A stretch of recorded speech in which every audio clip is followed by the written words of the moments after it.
about Wasatch for just a moment.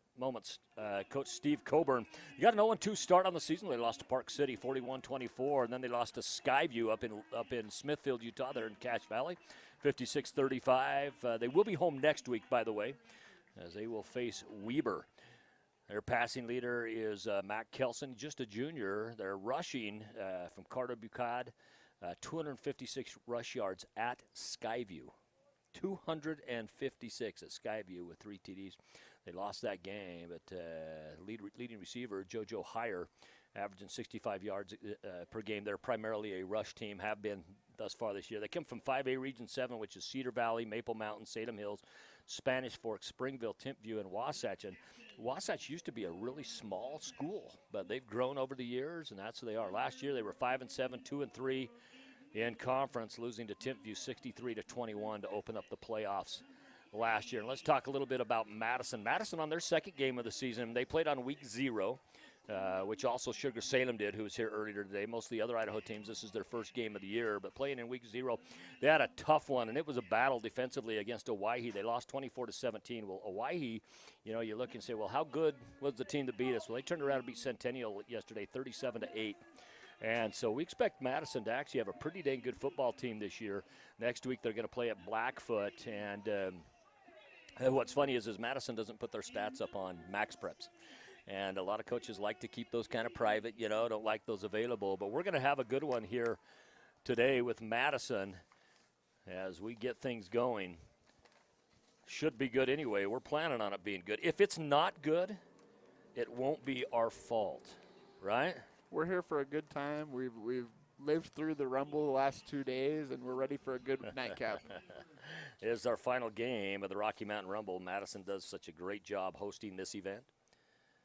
They bring in teams from not just out of state, but this year out of the country. They brought in mostly Utah teams, and then not only the Utah teams that came up, but they brought out one out of California, Templeton, brought out Raymond, Alberta, Canada came down and laid a licking on Marsh Valley. Shout out to Kelly Canyon, Grand Peaks Medical, and Taylor Chevrolet. We'll get to those as we move on today. It's going to be Madison that got the opening toss, and they deferred to half number 2. They're going to kick it to the Wasp. I love the uniforms for Wasatch. Oh, I love them too. I noticed them as I was getting some food earlier. That's solid gray. Goes back to number 7, Will Wright. Will Wright gets out across the 25-yard line. He's still on his feet, out just shy of the 30. It looks like they're going to call him down on the 29. Does a great job. Batten finally brings him down. And based on what we saw there, I don't think that'll be the last time we call Will Wright's name tonight. No, it probably won't.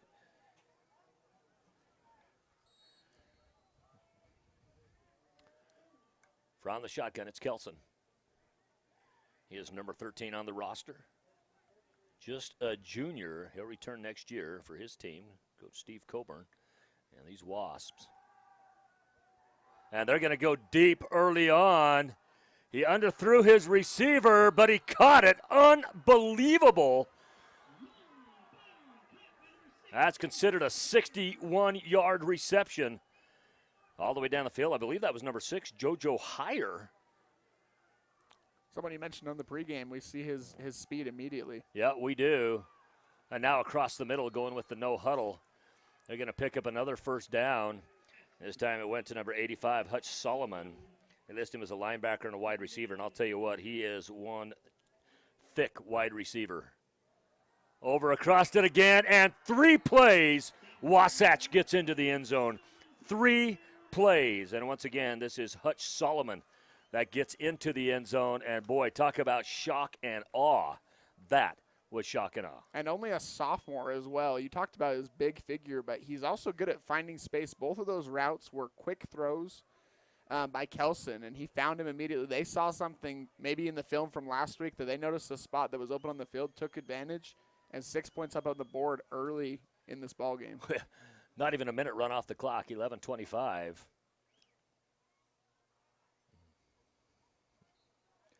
Kick is up, kick is good. Now, just to let you know, that's not a record. in time for the Rocky Mountain Rumble, not even this year. So our very first game of the Rumble, which was Raymond, Alberta, Canada, and Marsh Valley, Raymond on very first play, well, it goes into the kickoff, goes into the end zone, and then our first play from scrimmage, they throw an 80-yard bomb, touchdown. And then on the ensuing kickoff, Corbridge Bastion runs it all the way back for Marsh Valley. So with 23 seconds taken off the clock, we already had 2 touchdowns on the board, one for each team. And then from there, it was all Raymond, Alberta. And, I mean, you talked about this in some of the earlier games today, that they played Canadian rules while on offense. And so maybe a little bit of a shock for Marsh Valley when they started the game. Yeah, it certainly was. Those receivers were all ready to be in forward motion, and sometimes they had 10, 15 yards of speed built up before they ever crossed the line of scrimmage at the snap. And that was a little tough for the Marsh Valley kids. It wasn't as much tough for them on the depth of the throw, but it requires defensively that you start about 15 yards back. Well, what it makes it is if they run a sweep or something like that, now your DBs can't get back to help out on those tackles in time. We just saw some lightning straight across the valley. I hope that doesn't delay us again tonight. This kick looks like it's going to go safely into the end zone. It does, and this will come out to the 20-yard line by rule. 1st and 10 from the 20, Madison. This is Madison High School's home turf, home field. This stadium's been done for, I think this is they've had 3 full seasons on it. This is the start of the 4th. And a beautiful complex. And it's a perfect place to host the Rocky Mountain Rumble because there's a lot of extra space for teams to warm up apart from being on the field. Great place for the fans to be, and ultimately a great event thrown on each year.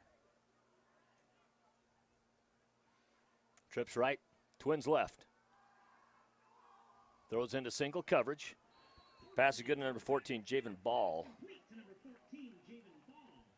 Number 10, of course, is your quarterback. That's Hazen Torgerson, just a junior. So we have 2 junior quarterbacks out there playing for their respective teams. And number 14, Bell, comes up with the reception. And after that opening drive of Wasatch, Madison looking to get going here.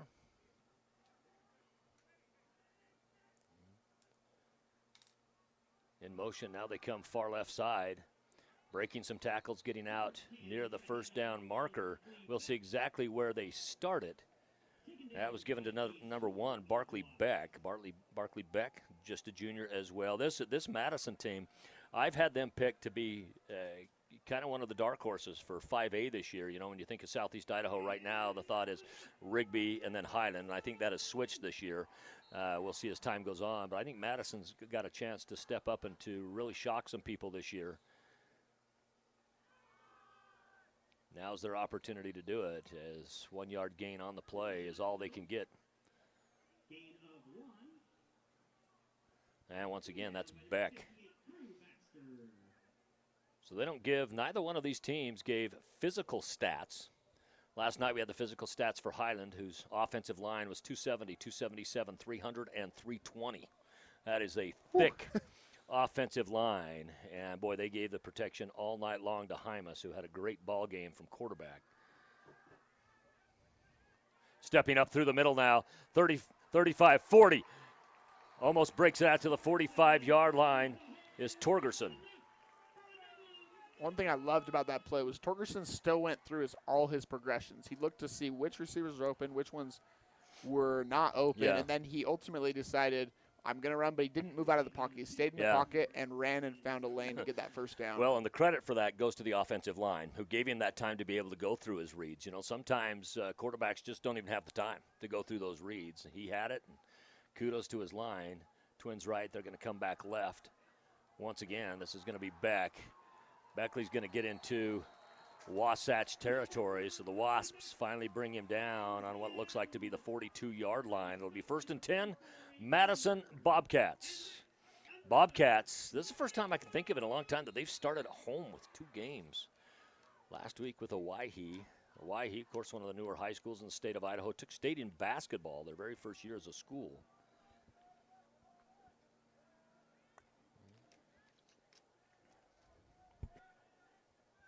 From the shotgun, it's Torgerson. Gets it across the middle. Good enough for a 9-yard gain to Javen Ball. And if Wasatch is going to play this type of coverage, they're playing very soft in the secondary right now. They're giving about 7 yards to their receivers. That was the easiest. There was 4 slants on that play, and every single receiver was open. So that might be something Madison looks to exploit early. JoJo Heyer came up and made the tackle on that play for the Wasps.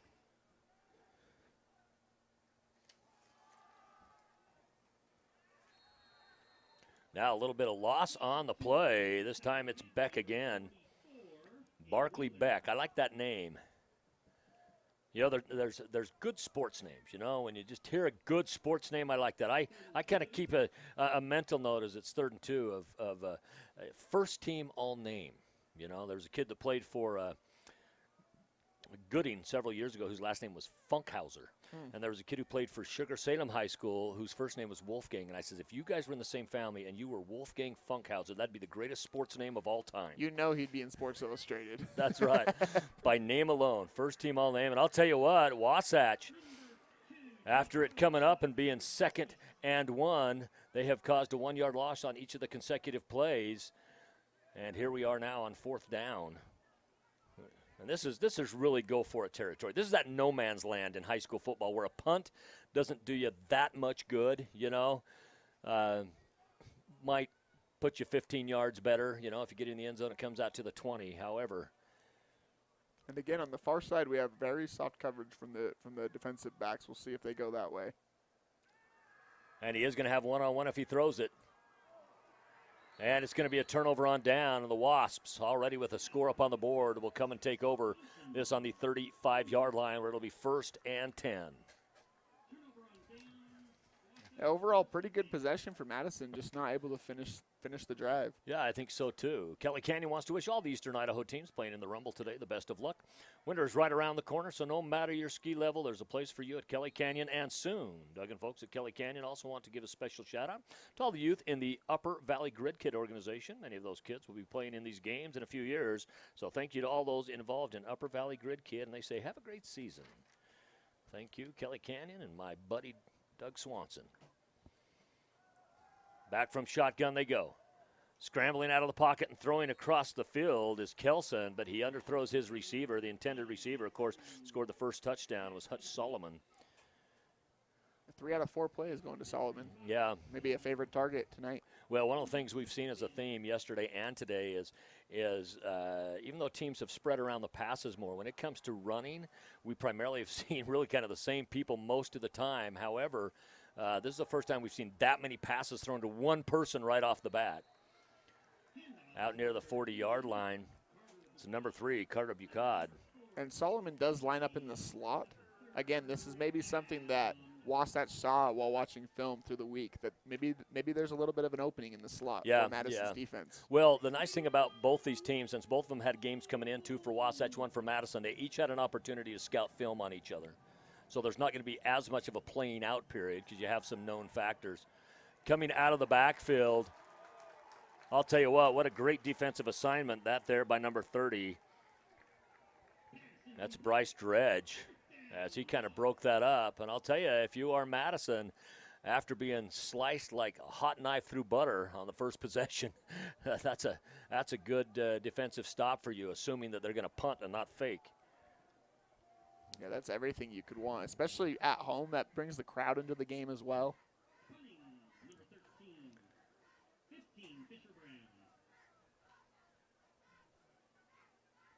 Fisher Brown with the punts. Good punt. Semi-spiral. And then brought down is Barkley Beck. That was by number 19, Parker Turner. And I think the late flag's going to be for taunting after. I don't think it's going to be a horse collar. I wondered at first if maybe they're going to look at a horse collar. I think it's going to be for taunting. If so, it's a personal foul penalty, and that'll be 15 yards tacked on.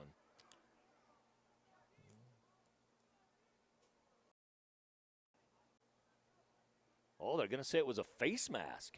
It's an interesting call from the side judge that was about 15 yards back. That must have been a really good angle that he had compared to the side angle of the officials near the ball. It must have been. And this is the 15-yard variety, not the 5-yard variety. That counts as a personal foul. And that moves them up to the 39-yard line. 1st and 10, Madison. Of course, Madison's been in this building for about 15 years now in this high school, but they were playing until 4 years ago over at the old high school football field. I used to call that the ankle breaker because there was a ton of just holes in it. Pass is good, goes back to Beck. He is wrapped up immediately. That by number 28, Dalton Hill. No gain on the play, brings up 2nd and 10. Also in on that tackle, number 51, Heath Budd. There's another good sports name, Heath Budd. I like that. We're Bud. full of them tonight. We are. You know, I'm looking at some other good ones here.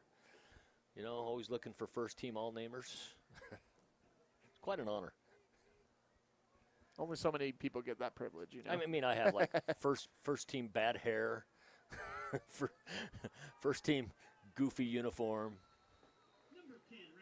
There's always a good list.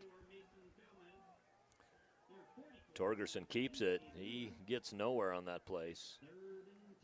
It's going to bring up 3rd and 10, still at the 39-yard line. And right now, that defense is awfully stingy for the Wasps of Wasatch High School. The first 3 minutes of this game, I thought maybe this would be a really high-scoring affair, and everything's kind of stopped, come to a stall. Yep. Geographical reference to Wasatch. It's in Heber City. The closest way to get there is at Provo Canyon. Go past Deer Creek Reservoir. Pass across the middle through behind his intended receiver. That was number 81, Trayson Lund, another junior. A lot of juniors, a lot of sophomores on this Madison team. Bodes well, especially if you can have a good season this year, knowing that a lot of those players are going to come back. Ball stays on the 39-yard line, and I think we're going to see a sure punt here. This isn't no man's land. Beautiful view where we're at. If you look over, you can see just the very peak of the Grand Teton. The Grand Peak. You can also see part of Mount Moran. Boy, and barely getting this punt off without getting blocked. Comes down, fair catch. In the hands of number 3, Carter Bucad. This is going to come down to the 40-yard line where it'll be back 1st and 10 for the Wasps. After that first possession, we've seen a couple of good defensive stops for each team.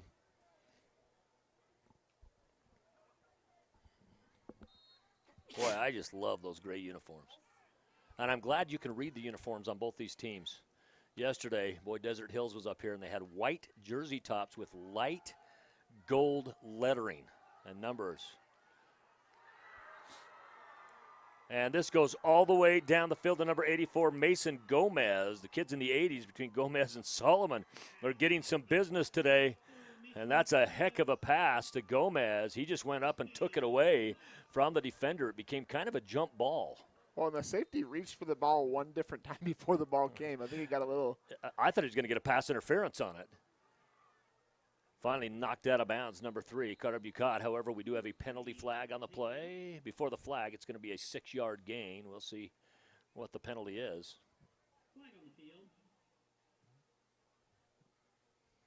I really can't decide if that was a great throw or a better catch on that long pass. Now this last play is going to be nullified as there's going to be a holding. Took place at the line of scrimmage. It's going to bring us back to a 1st and 20. Boy, holdings are killers. They are just momentum killers. And especially in the red zone as well, because now they're back to the 21, and a first down is 2 yards from the end zone. Yeah, and we've already seen some red zone struggles today. Not by the Wasps, as they hand it off to number 3, Bucad. And we're going to see Bucad get a lot of carries today. He is their leading rusher. Remember, he had 256 yards in one game this year. That was at Skyview in a losing effort, 56-35. He had 3 touchdowns that he put up on the board in that game as well. Tough defensive assignment. Not sure what his weight is, but he looks to go about 190. From the shotgun again, it's Kelson. Goes out to the right side and brought down quickly as JoJo Heyer. In on that, it looked like number 2, Jake Rhodes. No, it's David Dalby, number 4. And that's knowing your assignment perfectly. Stay locked to the receiver. From the shotgun again is Kelson. Could feel the rumble of the Madison faithful for this third down. Wonder if that's why they called it the Rocky Mountain Rumble. Kelson's pass is up.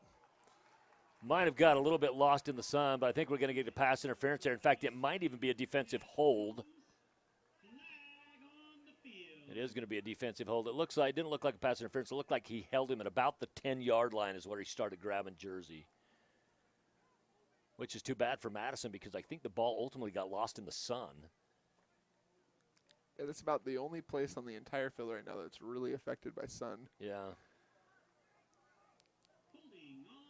Yeah, they did call that a hold. I think number 87, Cash Combs, was really pleading for his life over there trying to find the ball in the sun. Yep. Ball now on the 16-yard line. It's third down.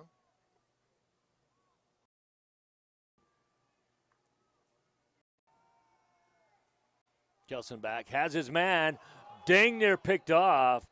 As his receiver, number 87, Cash Coombs, just stopped on the play. So one of them misread whatever that play was supposed to be. And you don't see a lot of option routes in high school. I wonder if that was an option route, if it was maybe the receiver seeing something different, like you said, than what the quarterback was seeing. Yep, very well could be. On to attempt the extra point is number 20, Ashton Southam.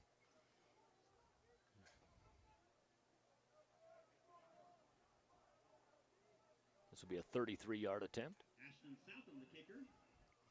3:12 remaining in quarter number 1.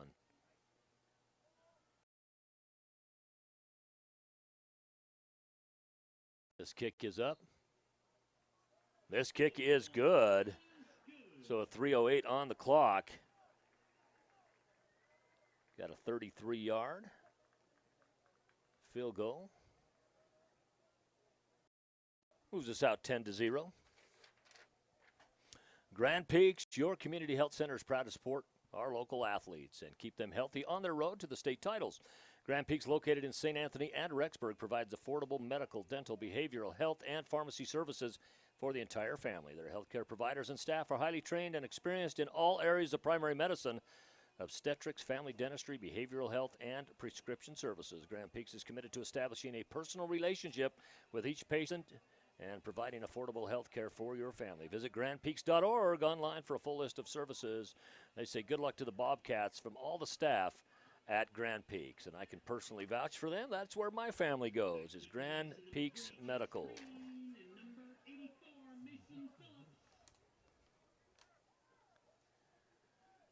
Kind of an interesting kickoff formation for the Wasps. They have kind of double sets all the way down. Haven't seen that before. I haven't either. Looks like a dot matrix printer. From back in the day. Ball goes into the end zone. It'll come by rule out to the 20-yard line. That's only something I've heard of before, not necessarily seen before. I grew up in it. Taylor Chevrolet is proud to support Madison athletics. Taylor Chevrolet has been serving the Upper Valley for over 90 years with excellent service and a stellar sales team. Taylor Chevrolet is the home of oil changes for life. That's right. Buy any new or used vehicle and never worry about your oil again. Taylor Chevrolet is your Southeast Idaho auto dealer with a wide selection of Chevrolet and Cadillac models. Come in today and get the vehicle you want with the oil changes for life. Stop at the Rexburg location or simply visit them online at taylorchev.com. You can go in there and ask for my buddy Blake Harris. He's going to help you out. Out just short of the first down marker on an early pass. That went out to number 12, Colton Bassett. Or pardon me, that went out to number 12, Connor Iser. Taylor Chevrolet, so my last name's Taylor, but I'm no relation to Dave, who owns Taylor Chevrolet, but I've joked with him before that I says, if it benefits me, we're related. And if not, I have no clue who you are. The best way to be. He's a good guy. He's running a good business here in Idaho. Yeah, this was, it was obvious that the pitch went forward on that, not backward, so it's considered an incomplete pass. The Wasatch faithful immediately were thinking that it was backwards. He was behind the line of scrimmage, so it had been fine as a forward pitch. And maybe not a play meant to be a forward pitch by any means, but in this case, for the Bobcats, very fortunate. Yeah, because it was missed and pounced on by the Wasps. So Ball is on the 29-yard line where it's 3rd and 1.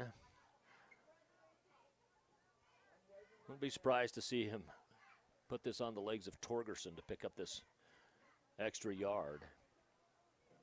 I always think it's risky on this when you run someone to the edge, which they might do with Barkley Beck. It is going to go to Beck, but he's going to go up the B gap on the left side. He's going to pick up the first down. It'll be 1st and 10 Madison, who was stopped after really having a good drive going for a while on their last possession. Yeah, now just looking to continue some momentum in this drive. That's our first down in a little while. Ball now out to the 33-yard line where it's 1st and 10. I'm looking right now at that B gap. Of course, there's only one in the backfield, and that's the quarterback. But left side B gap seems to be a place where they could potentially go. Pass intended for Barkley Beck over his head, and I'll tell you what, that was a result of the pressure from the Wasps, as really when you look at it, Torgerson just had to get rid of that about a half a second or full second earlier than he would have liked to. Makes it awfully tough to throw to that spot you're trying to get. And they did not hide the blitz coming on that play. That, junior quarterback gaining some experience might be able to exploit that blitz coming in as time goes on this season. Middle linebacker came up. Right side outside linebacker came up as well. They left the corners to defend the receivers. Torgerson again. He looks upfield, had his man for just a moment. Had one man deep, but then he comes back. What a great catch by Tanner Johnson. So Tanner and my son, it's a senior, used to play basketball together for quite some time. That was a great catch. Chase Crane was wide open down the field. Of course, Chase comes from a good sports family as well. His older brothers were very good athletes here. I had one brother that went to Idaho State University to play receiver. His parents and me and my wife go way back to our days at Utah State University. From the shotgun they go. This is going to be Beck. And for Beck, he snuck away from the defenders. Actually, that's not Beck. That's number 2, Jake Rhodes. About the same size as Beck. The only difference is 1 year between them, as Rhodes is a senior, Beck just a junior. And clearly the same type of running mentality, though. Yeah, and about the same size, and looking at him seems to be a similar skill set. Torgerson trying to get rid of that towel that's on the field. From the shotgun, one in the backfield. That's for protection. He's got trips right. He can step up through the middle. He had a receiver early, but the pocket collapsed awfully quick. He gets back, maybe picked up a little bit. I was worried whether or not he was going to be able to even get back to the line of scrimmage on that play.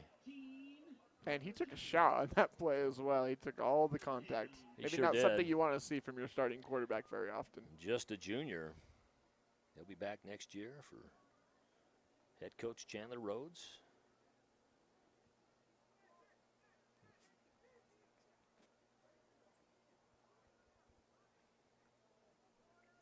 .20 seconds remaining in quarter number 1.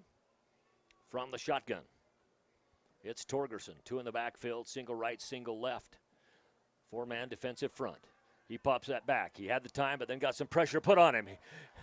Oh, and right in the hands of Chase Crane, who's unable to pull it in. I'll tell you what, if you throw him 100 of those, he pulls in 99. Just unable to pull in that one, and it brings up a 4th down with 5 seconds remaining. They're going to have to punt this and try to pin the Wasps deep. They've had some good defensive possessions and some not so good defensive possessions against the Wasps. I think this is panning out so far to be actually a pretty good matchup. I don't know if the 10-0 score is really indicative of how good the matchup has been so far. Absolutely. Both sides of the ball, both teams showing promising signs as well. That's right. Yeah, because, it's not like it's 10 blowout points at this point. No, they've had to fight for them, excluding that first possession. Yeah, seven of them were blowout. They went down pretty quick. This goes down and finally out of bounds to end the quarter. Ends up in the hands of Carter Bucad. And we're going to take a break here on IdahoSports.com at the end of 1. It is Wasatch 10, Madison yet to score.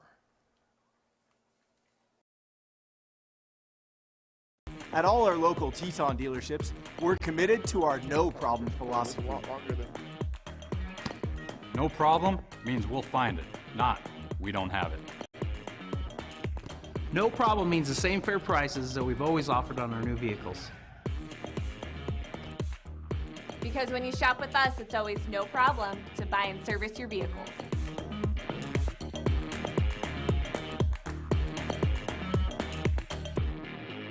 At Valleywide Cooperative, we're here when you need us. For 100 years, we have been here to help you with food, fuel, and good old-fashioned advice. And for us, serving is more than a job, it's a way of life, which is why we pour so much into the communities around us. We've employed hundreds of your neighbors. We take pride in that, and in giving back millions in sponsorships, grants, donations, and scholarships. It's our way of saying thanks. We're Valleywide, and yesterday, today, and tomorrow, we're here for you. 12 minutes on the clock to start quarter number 2. 10-0 is your score. Wasatch on top of Madison, and right after the punt that eliminated the time in the first quarter, it's going to be Wasatch. Ball placed on the 12-yard line. Pardon me, on the 17-yard line where it's 1st and 10.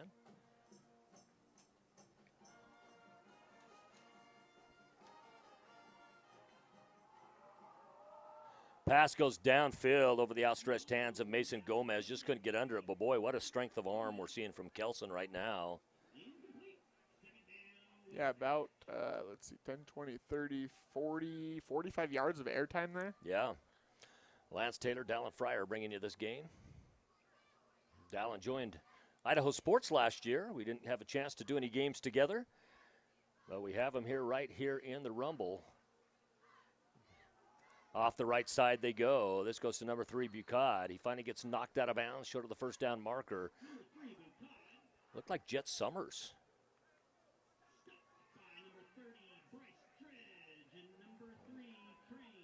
So it's going to be Crane and Dredge on the stop there. Looked like Summers for just a moment. There's another good name, Jet. That was a false start on Wasatch that was not called. And getting out on the keeper is Kelson. Gets down just shy of the first down, or of the 30-yard mark. Looks like it's going to be on probably the 28. 1st and 10. Yeah, receiver number 85, Solomon, jumped way early on that. And But sometimes those receivers can get away with a little Yep. step. Yep, they can. More so than the line, no question about it. Kelson looks downfield, has a receiver again. He's going to overthrow him again. I'll tell you, they are right there. You know, they're good passes, not like they're gross overthrows. This one intended for JoJo Heyer, but just out above their outstretched hands. And, you know, and if he hits him in stride there, the defenders are probably about a half yard to a yard off their hip. So, you know, those could end up doing some damage. You'd have to think it will eventually. Yeah. Get that timing down. Again, they have 2 games under their belt this season, 1 for Madison. We're going to get another run this time, and this is going to be good enough for a first down. And still on his feet, number 3, Bucad. He's being chased. Can they catch him? They do. It's not until the 20-yard line. Down on the 20, they're going to put him.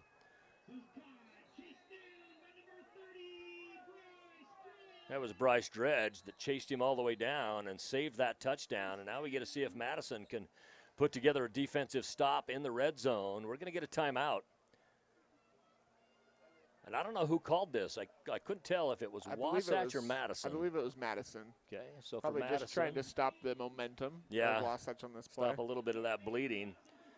Once again, good shout out to Kelly Canyon, Grand Peaks Medical, and Taylor Chevrolet. Those are our local shout outs and local advertisements for this ball game tonight. Those places are so good to step up, and they help bring these games to you on idahosports.com free and live.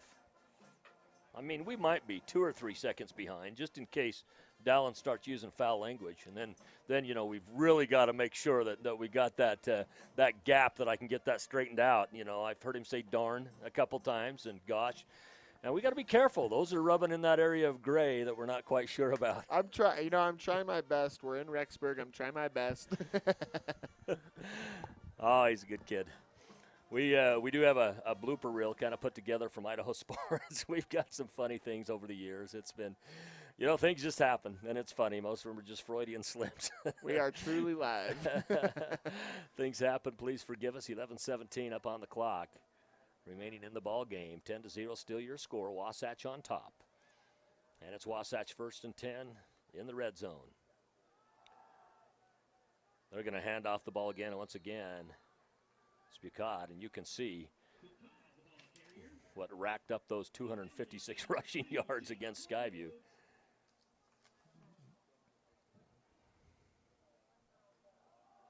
We are on the second quarter, 10:53 remaining.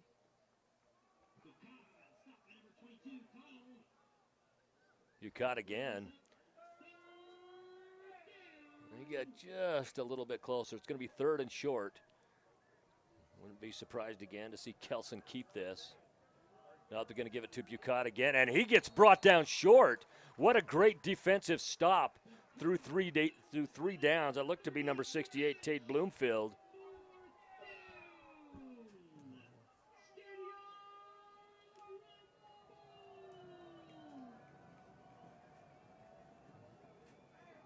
Handoff again, Bucott again. And it looks like he's going to get it. I'll tell you what, Madison dang near had the stand of the season so far.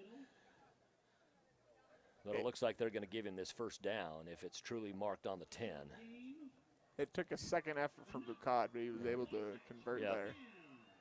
Well, there's a reason why he can rack up the kind of yards that he's racked up, you know. And again, you know, we talked about this before, Dallin, when you have, you know, when kids first start playing football, the number one thing that you teach a kid who's going to carry the ball is when you get hit, you just keep your feet moving.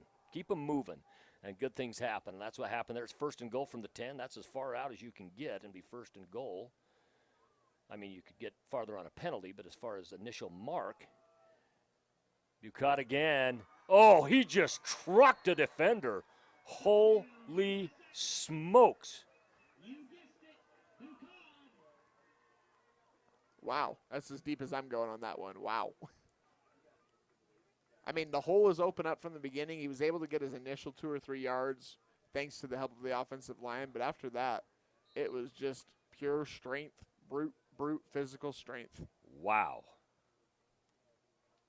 That was unbelievable. I believe that was Jet Summers that he hit.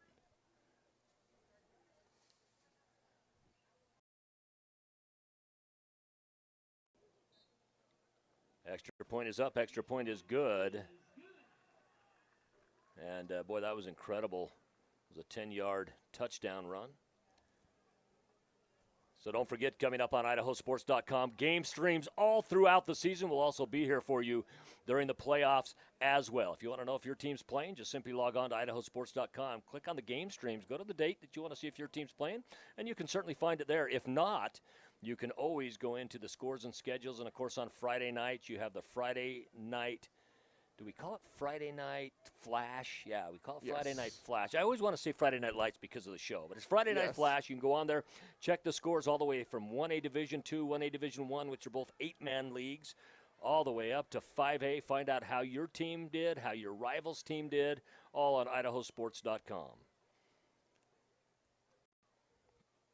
When I'm not calling a game, that is typically what I do on my Friday nights, is I typically check the Flash. And that's right. I'm either calling a game or doing PA for a game. And if that's the case, you know, I always have my phone pulled up on the Flash so I can check that. We got good people in the stadiums around the state who help keep us up. Occasionally some get a little behind, but by and large, as this one goes way back into the end zone. Okay, so we had a great one yesterday. Ball goes into the back of the end zone like this, bounces over the first fence, you know, with the red top on it, and then hits the concrete and bounces over the second fence, you know. Now, if that was a kicking game of horse, there's no one that's going to match that, you know. I mean, how do you call that? Well, there's no way that the kicker could do that again if they tried. that's absolutely like off no the way. rafter, off the wall, hit the railing, go in. Magic Magic and Larry. Bird and Jordan commercial. Yeah, that's right. Man in motion. It's number 14 ball. Coming out to the right side, they go. It's Beck. Beck brought down, and he's brought down for a loss of 2 yards. It's going to bring up 2nd and 12. I'll tell you, it is awfully tough right now for Madison to get to the exterior on this Wasp team. Their angles are so well, and that's the thing. Your DBs, your outside linebackers, those guys have to know how to angle. Otherwise, you end up cutting short and then turning and chasing. They are very quick to the outside. We're going to have single coverage out on the left, particularly with the cross route. We got 2 in the backfield, single right. From the shotgun is Torgerson. He goes left. They come back right on a misdirection play. And once again, that goes to Beck. Barkley Beck, the junior. Him and Torgerson both back next year for Coach Chandler Rhodes. That's a gain of 6 yards on the play. It was actually a gain of 8 yards on the play because they were 2 behind the original line of scrimmage, but it brings up a 3rd and 4 and a bit of a manageable 4 now. Yeah, I'd really like to see Madison take advantage of the they're actually coming in a little bit more wide. I was going to say, we haven't seen Wasatch come up in press coverage very often today. They're going to call a false start, and this takes that 3rd and manageable into 3rd and difficult. It's like when you get kids, you're young, no kids yet. No kids yet? No kids yet. Well, when you get kids, it's like having kids when they back tuck to you, and you just say, it's just getting worse every time. That's what those 5 yards do for you right there. That's the back talk, where just went from manageable to not so good, And you can't do anything to make it better. So it went from Dad's a little upset at you to you're going to spend the rest of your night in the room. Torgerson with the nice throw gets it out to his receiver just over his hands. Boy, that came out hot. And Torgerson slaps himself on the helmet right there. He knows that he had a good shot on that play. Just a little bit of an overthrow. Trayson Lund, he was the intended receiver on that. I was a little surprised that they went with a longer pass rather than throwing to the sticks. I think in that scenario that you might be able to have, especially when they come up in a press coverage like that, to open up some of the middle, especially with a slot receiver. Now back to punt.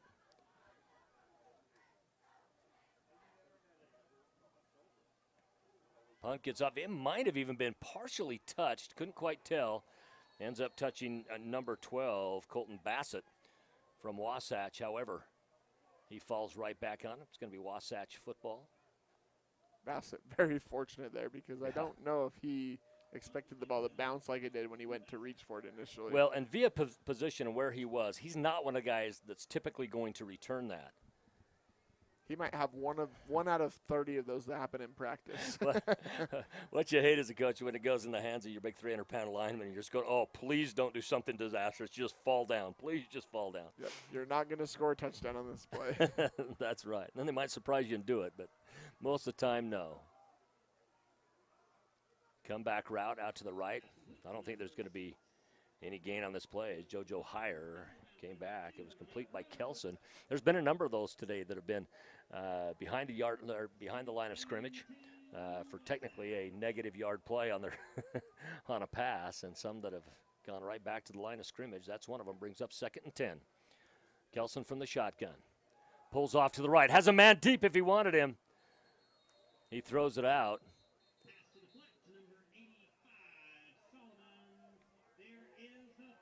Yes, so for Solomon, he caught that. He might have been better just knocking it down. We do have a flag down on the play.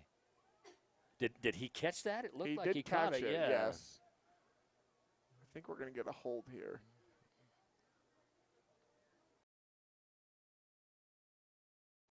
We are, and the hold is going to be on Wasatch. It's going to be a 10-yard penalty, and that's going to bring up 2nd and 20. Read down to the play, but 10 extra yards to go. And if this was on the other side of the field, say it was starting at the 50 instead of starting it around the 40, Madison might think about declining that, making it a 3rd and 10. That's right. That's right. But where they were in positive territory, yeah, you want to be awfully careful with that. Especially because the big plays that have happened tonight have happened for Wasatch, not for Madison, not at this point. 7:56 remaining in the first half. 17-0 is your score.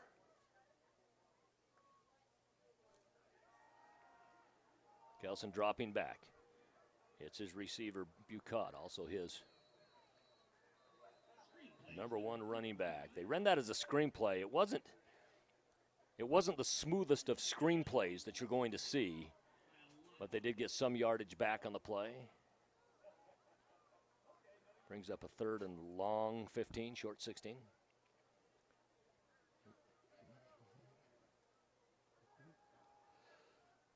Yeah, at this point, is it 4-down territory if they can get 8 yards here? Boy, they are almost into that no man's land. Might be. Kelson pops back. Looks to go deep. Has his receiver, and guess who? Number 85, Hutch Solomon, already has a touchdown on the board. That's good enough for a first down as he threw right to the sticks. Moves the ball down to the 31-yard line, 21-yard pass on the play. From the shotgun again in the hurry-up offense. Go back to Bucad. He gets touched in the backfield, bounces off the receiver. Or pardon me, bounces off the defender. 4-yard gain on the play brings up 2nd and 6. Clock continues to go. Wasatch very good right now at clock management when they have it. Of course, we saw that in our previous game as well. Some very, very good clock management by Woods Cross. Bucad again. And, you know, there were 3 defenders waiting right there for him. He didn't get much, but he still got a yard out of it. Yeah, he very easily could have just tried to lower his shoulder and take what he got, but instead he decided to lower his shoulder to go forward. And I think that's a different mindset that we saw there. That's right. Bagley on the tackle. There's going to be encroachment. There's going to be another first down. It's going to put him in the red zone on the close to the red zone, 21-yard line. I guess technically you're not in the red zone. It used to be they considered red zone 25 yards and in. And now I see the graphic on a lot of the channels I watch only count at 20 yards and in. But I'm old school. We'll call it 25 yards and in. Pick up a first down on the 11. It's 1st and 10. Kelson from the shotgun again.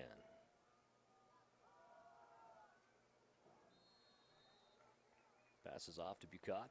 Hands off to Bucad.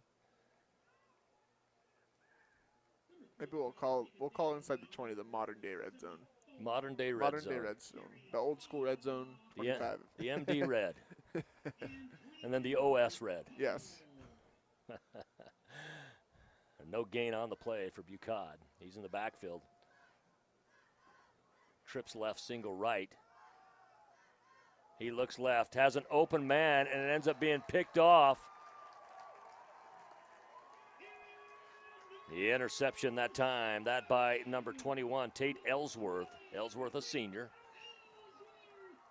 Boy, he had an open receiver. That one had nothing to do with the receivers that time. That was just an errant pass by Kelson. Yeah, the interception was almost just lucky. Yes, the overthrow, but right place, right time. Yeah, that's right. But nonetheless, great opportunity for Madison here. Well, I can't say enough how much I really like these uniforms from Wasatch. I like too. Madison's too. They have a very slight yellow stripe on their shoulders as they well. do. I just like the little touches. Yep. It looks good on film as well. Yeah, the little accents on it look really good. This is going to be Barkley Beck.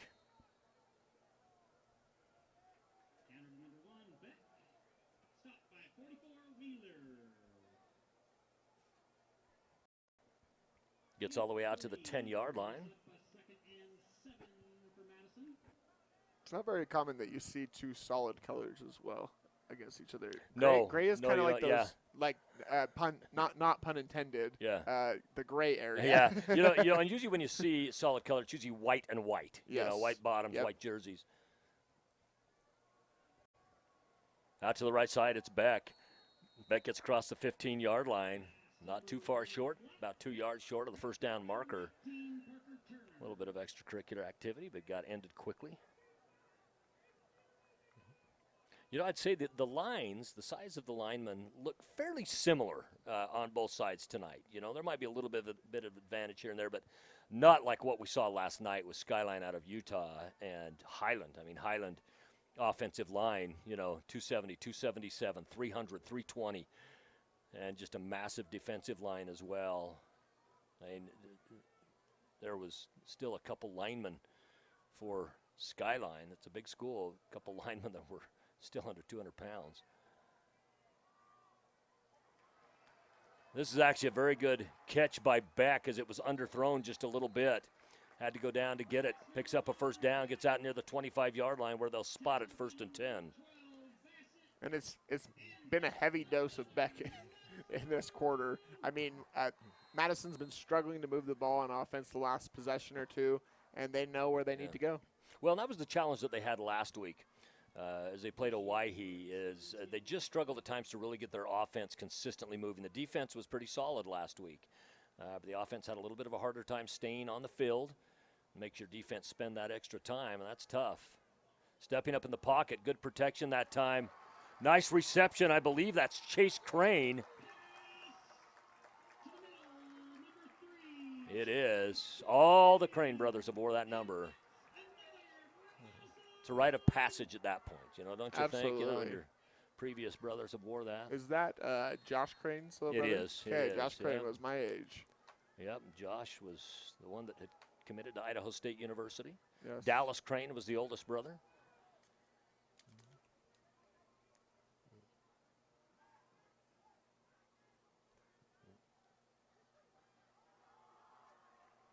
Beck now to the outside. Pops across the 50-yard line. Finally brought back, but able on the roll to pick up a couple extra yards. In fact, I think I think that far judge is ripping him off of about a yard and a half on that play.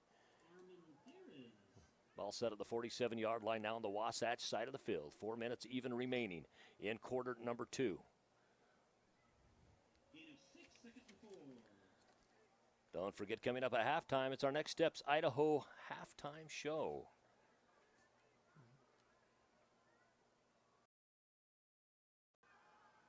Dropping back is Torgerson. Great pass out. This to Crane again. Crane finally shoved out of bounds. Duty was by number 7, Will Wright, who was able to get out to him. And right now, Crane making his presence felt.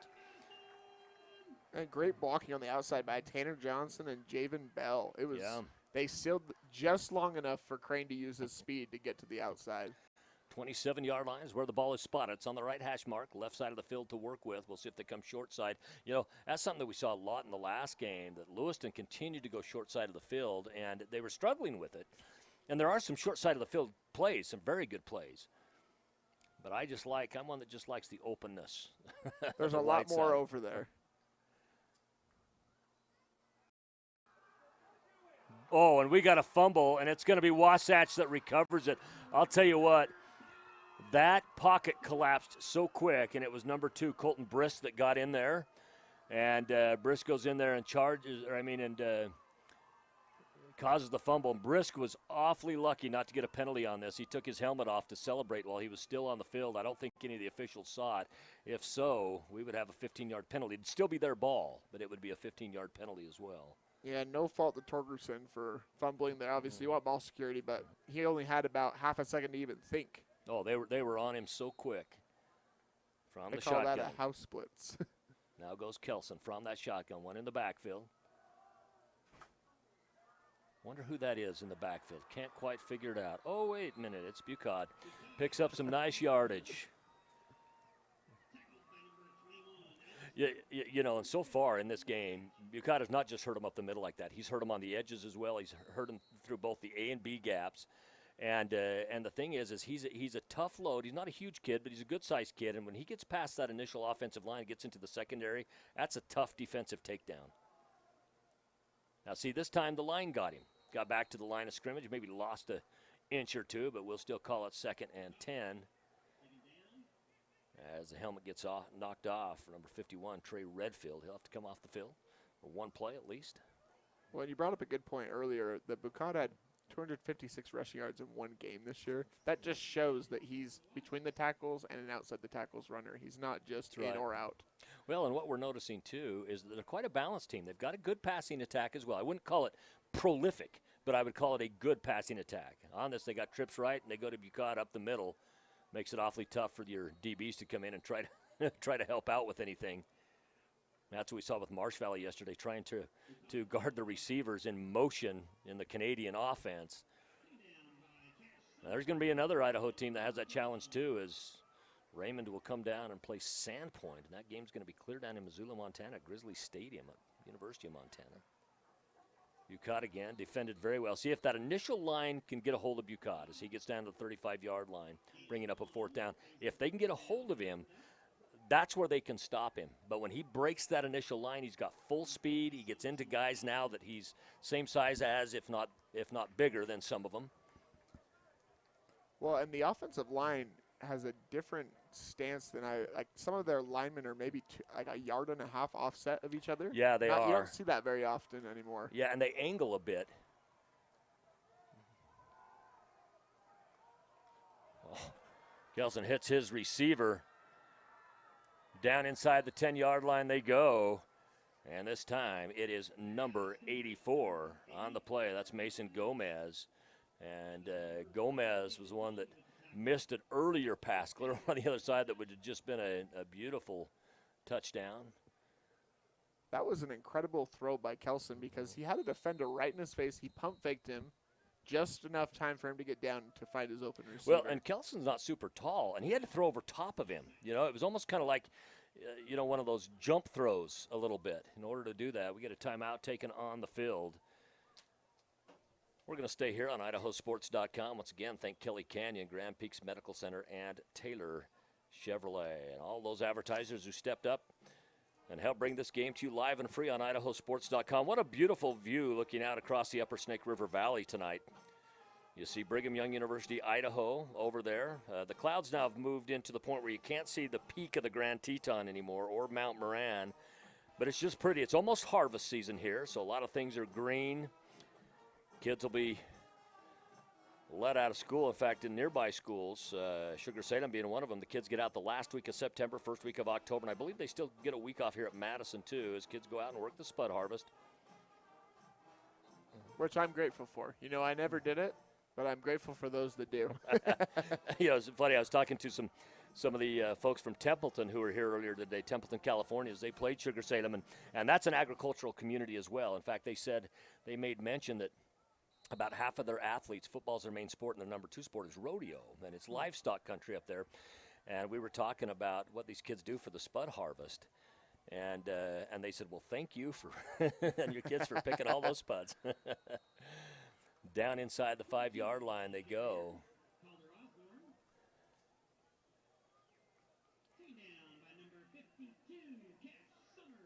That was Cash Summers that brought him down. Cash is just a sophomore. Kelson gets it right back to him. So Calder Osborne, he's a senior. First time that we've called his name today was the last play, and they just might dang well give it to him again and have him punch it in with a minute even on the clock. Now it's going to be Kelson coming to the outside. I believe that's actually Bucott in the backfield. Yeah, it was Bucott. It was a direct snap, wasn't it? Yeah, I don't think Kelson has Kelson not wasn't been in on for this a few play. plays. I think they did some direct snaps. So we'll see. So it's going to be 4th down. Looks like Wasatch is going to bring on their kicking team. You know, what a luxury to have a team that can kick. You see so many high school teams out there that just do not have kickers they can trust. Forces them to go for a 4th down in a situation like this, and you get a good kicker, good kicker, and you can pick up 3, 6, 9, 12 extra points in a game. That's an amazing thing, especially when you consider how many games are won by that amount. We have a timeout, but they haven't announced who did it. Rhodes very upset about something. So it is a timeout. Semi showed that it was Madison that called it. It almost seems like there's confusion on the field somewhere. Timeout. Well, next week, the Wasatch Wasps, they're going to be home against Weber High School, just to give you a little bit of area for that, geographics. That's the north end of Weber County there. And then for Madison, next week, they are at Blackfoot. Blackfoot's had some really good teams historically. The Broncos, green and silver.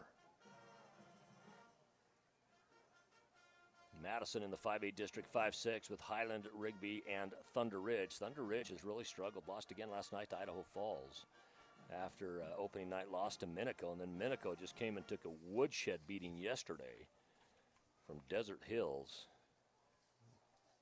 That was right here in the Rumble. to be a 29-yard field goal.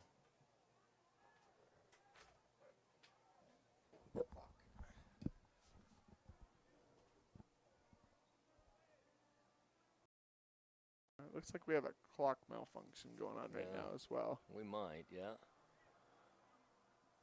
Looks like they're waiting for it to get fixed, so the teams are just down on the field. We've had some clock issues. Last night was a prime example. We had the lightning delay, and then something with the lightning was causing some problems too. Some of the kickback from it or whatnot, and the scoreboard one time got stuck at 144 on the score for one team. They couldn't get it down, so then they had to go up there and then they had to count it down. They had to reboot a couple times, which, you know, fall weather in Idaho, it is beautiful, and it's usually fairly warm, but we have some kind of funky little weather patterns that'll come through every now and then that raise a little bit of havoc. Well, we love these video board scoreboards. They're prominent throughout the state nowadays, but the old traditional scoreboard sometimes works a little bit better. That's right.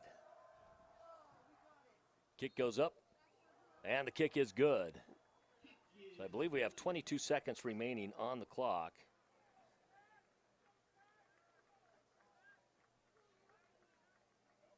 That's 20-0 is the score there.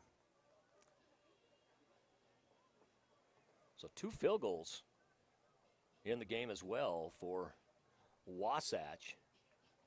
We're going to get set to go into halftime right after this. And the typical suspects have been really good with Matt Kelson, Carter Bucott, and JoJo Heyer. We've called all those names tonight for sure. Also on that was number 85, Hutch Solomon.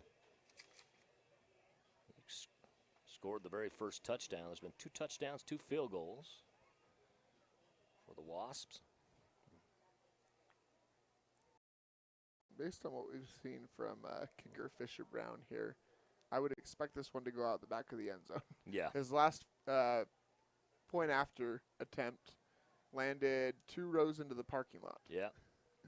He is also the punter on this team. Oftentimes they do double duty. One of the things we see quite a bit nowadays, though, in football, even at the college level, is quarterbacks that'll punt. This one does go into the end zone. Takes a low trajectory bounce after hitting the M.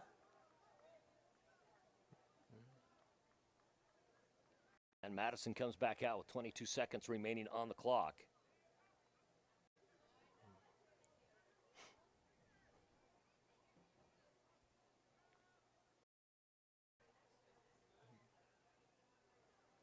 Ball placed on the 20-yard line, 1st and 10. I'd imagine they're going to try to take a couple of long shots here. If not, then we'll just assume they're content to go into the half. No, they're going to run it. Ball goes out to the 25, and they're just going to be content for the most part to go into the half.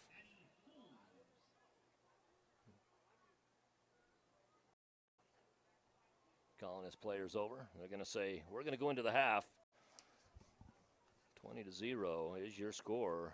Madison yet to get up on the scoreboard. We're going to take a break here, and we'll be back for our Next Steps Idaho halftime show. Make the memories of this game last a lifetime. By downloading the digital game file of this contest, you can have your own personal copy of this game forever. These make great gifts for the student athletes involved. Just click the Order Now button for more details. At all our local Teton dealerships, we're committed to our no problem philosophy. No problem means we'll find it, not we don't have it.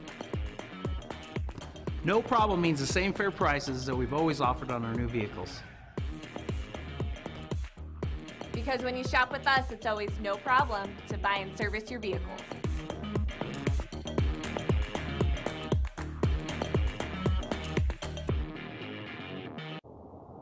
Welcome to What If Idaho, the home of 1,000 paths for those that embrace possibility.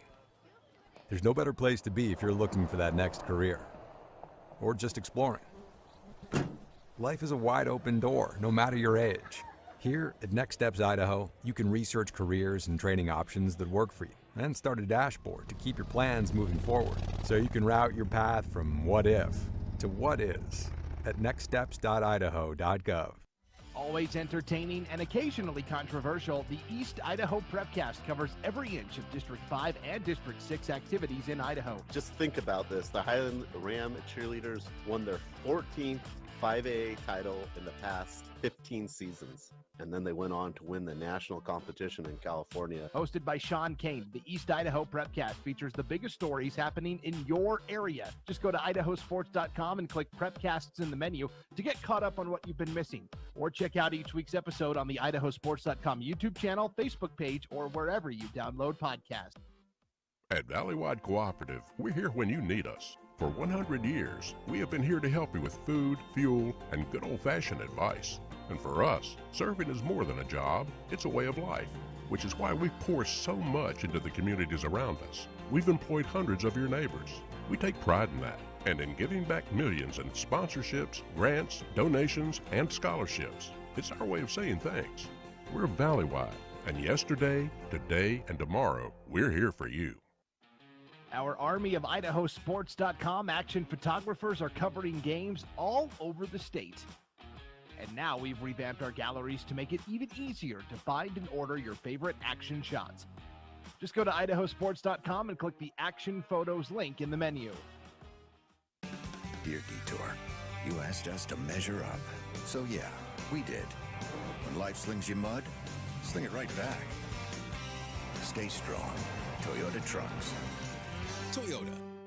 Let's go places. Well, is Irmac really the best hospital for pediatric care? I mean, aren't all ERs the same? Not all ERs are the same. Irmac's ER has been delivering high-level clinical care for over 3 decades. As a Level 2 trauma and burn center, Irmac is well equipped to handle pediatric injury and illness. All Irmac ER nurses have higher-level pediatric certifications, and that's just not common in all ERs. And this expertise and experience is found only at Irmac. A hit in the morning, another between class, after school, and more before bed. Vaping sucks you in quick. Not to mention all the chemicals and health problems everyone's talking about. That's why thousands of teens are ready to take back their life their own way with My Life, My Quit. When you sign up with us, you'll get a free and simple quit plan that makes it easier to stop vaping. Visit mylifemyquit.com or text Start My Quit to 36072. Our Army of idahosports.com action photographers are covering games all over the state. And now we've revamped our galleries to make it even easier to find and order your favorite action shots. Just go to idahosports.com and click the Action Photos link in the menu.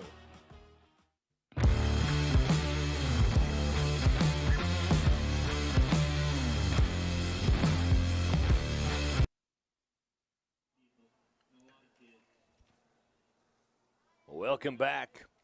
It's the Next Steps Idaho halftime show. Thinking about what's next for your career or education? Next Steps Idaho can help bring you closer to the life that you want to lead. Lance Taylor, Dallin Fryer, this game for you right here on idahosports.com. And right now, it's been too much Wasatch, not enough Madison. And Madison has had lots of opportunities to score, to move. They've moved the ball down the field, just not been able to execute as fully. Wasatch has taken advantage of every mistake that Madison has made. Yeah, they have. I would say out of these two teams, they both come in with games under the belts, 2 for Wasatch, 1 for Madison. I'd say out of the two teams, Wasatch knows more who they are than Madison does at this point. I think Wasatch feels very comfortable in their own skin right now, what works for them, and Madison is still trying to figure a few things out with that. Let's go down the scoring in the first half at the 11:25 mark of quarter number 1. First touchdown goes on the board. It was Solomon with a 15-yard reception, but it was just a really, really nice pass. He gets in. Kick was good after 3:08 mark, 33-yard field goal, moves it out 10-0. Now move on to quarter number 2, 9:47 mark. It was a 10-yard run. That was for Bucad, who had 256 yards last week against Skyview down in Smithfield, Utah. Kick was good again, and then they kicked another field goal at the 22-second mark, 20-0. That's what it puts us at our halftime score. So let's talk a little bit about what these teams are going to address at halftime. Wasatch, they're just looking to maintain what they've already set. They've set a good foundation for the game. They've been clearly following their game plan. They have had a couple sloppy possessions the last few times, and so that's something that the coaching staff will need to address to stay consistent. Do not let Madison have any chance of coming back into this. Whereas Madison, they've just got to sustain. They start things, but they're not able to finish things. Yeah, I think that's the key right there. We've seen some good things out of Madison. It's not that Madison can't move the ball up the field. We know they can, but it's been the offense that has betrayed them, not the defense. The defense has been there. Usually when it's been something that, a play given up or whatnot, they made Wasatch earn it, for the most part. There hasn't just been one of those where it just says, that was a completely broken play. Haven't seen a lot of that. They've made it earn it, but they've also had their defense spending a lot of time on the field, and that's something that the offense can help eliminate by staying on the field up by themselves. Absolutely. And, we've seen a really, like you said earlier, a steady diet between pass and run from Wasatch. We've seen kind of the same from Madison, but Madison, it's maybe 3 good plays in a row and then 3 rough plays. That's right. 3 quick and a punt. Yeah. Yeah, we were seeing, in some of the other games, we've talked about the 1 step forward, 2 steps back. There's been kind of 2 steps forward, 3 steps back. They've had some good things that have happened, but again, just haven't been able to sustain that consistency throughout a really long drive. And that's something that Wasatch has been able to do. Wasatch is, and of course, we got to give credit to Wasatch's defense as well. Some of the passes, that have been thrown out by Torgerson have been good passes, but just defended super, super well. So, kudos goes to Wasatch as well. Again, looking at that conference for Wasatch, it's 5A Region 7, Cedar Valley. That's one of the newer high schools down in Utah. Maple Mountain, that was the split-off that split Spanish Fork as well as Springville. I was actually living in Springville at the time when that happened. Salem Hills, who was a split-off from Payson. Then you got Spanish Fork, Springville, Timpview, and, of course, this Wasatch group. So after a losing season last year, 5-7, 2-3 in conference, and getting knocked out the first round of the playoffs by Timpview, who dropped 63 on them, they're looking to have a much better season this year. And, those 2 games under their belts, I think they're going to come back and be okay. I mean, when you consider they put up 35 points against Skyview, that's still quite a few points, but they've got to take care of the defense where they only put up 56, where they gave up 56. And I think maybe tonight's one of the start of that where they're saying we've got to take better care of our defensive side of the ball. Well, and even if you just look at it from what you've been talking about, trying to improve, they've obviously improved in the first half, but this is also a home game for Madison. Most of these Rocky Mountain Rumble games are not actually home games, so you're not coming into a road environment. Wasatch is coming into a road environment here, and so that's a really big positive note coming in that they're performing like this in a true road game. Yeah, that's true. In fact, really the only 2 games of this whole tournament that you could call true home games for a team was Sugar coming here. This is 3 miles away, and then Madison, this being their home field. Everybody else, I mean, Lewiston, they had farther to travel than Woods Cross did, coming up from Utah to get down to here.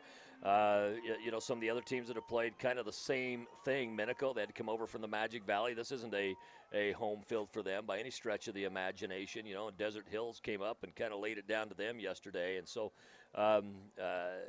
Madison, this is a true home game for them and a true hostile crowd for the Wasps to come in through. Yeah, they've really, they started as good as you can start a high school football game or any sporting event for that matter. Only 3 plays, 35 seconds off the clock. And, it slowed down for a minute. It looked like, well, maybe Madison's going to be able to stay within reach. And then they just kind of took off, and it's been all Wasatch, but I wouldn't expect the Bobcats to lay down. Well, and the Wasatch has hit 2 field goals too. Without those field goals, you're talking the score is 14-0. 14 sounds a lot different than 20. So those field goals make a huge difference on there. Thanks again for joining us for the Next Steps Idaho halftime show. Thinking about what's next for your career or education? Next Steps Idaho can help bring you closer to the life that you want to lead. We'll be back for second half action after this.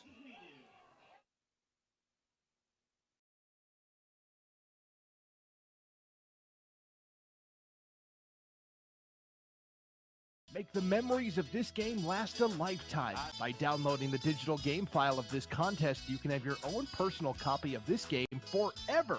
These make great gifts for the student athletes involved. Just click the Order Now button for more details.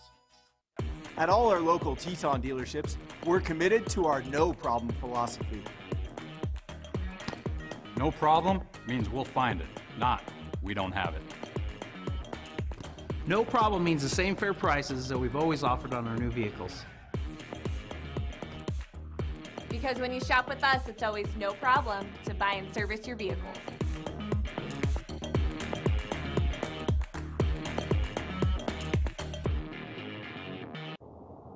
Welcome to What If Idaho, the home of 1,000 paths for those that embrace possibility.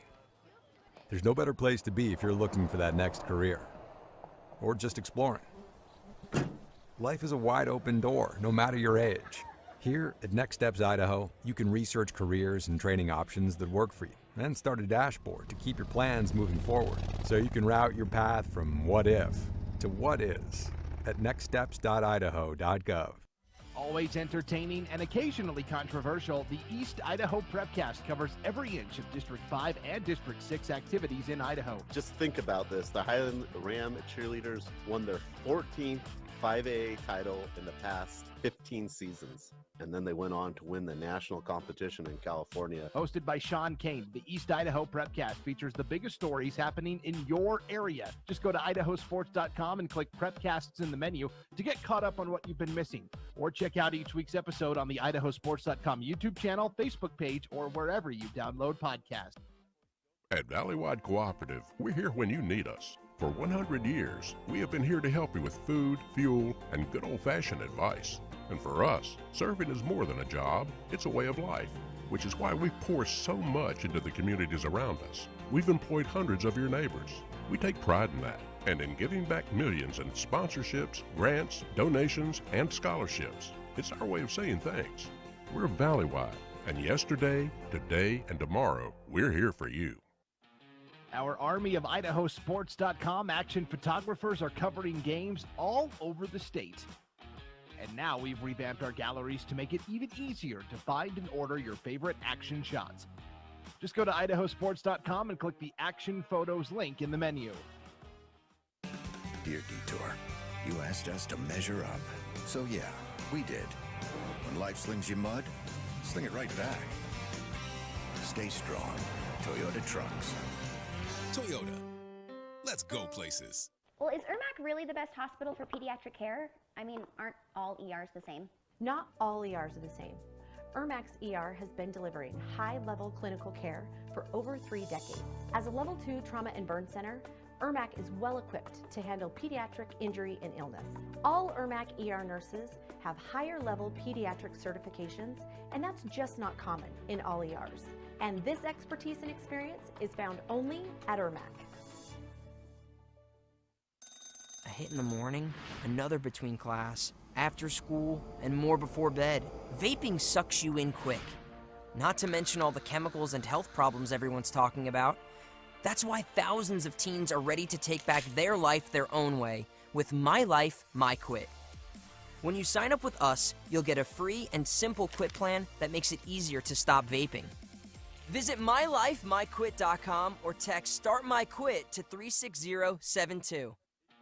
Our army of idahosports.com action photographers are covering games all over the state. And now we've revamped our galleries to make it even easier to find and order your favorite action shots. Just go to idahosports.com and click the Action Photos link in the menu.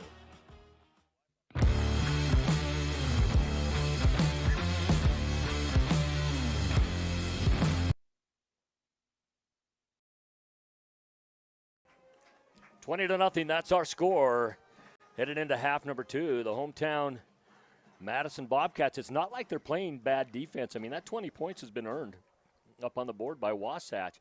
The struggle has been for Madison to get their offense to have some consistency. We talked about that during the Next Steps Idaho halftime show, and you brought that out, Dallin, but we'll see what kind of adjustments they've made for half number 2. Now, Madison deferred to the second half, so they get it here.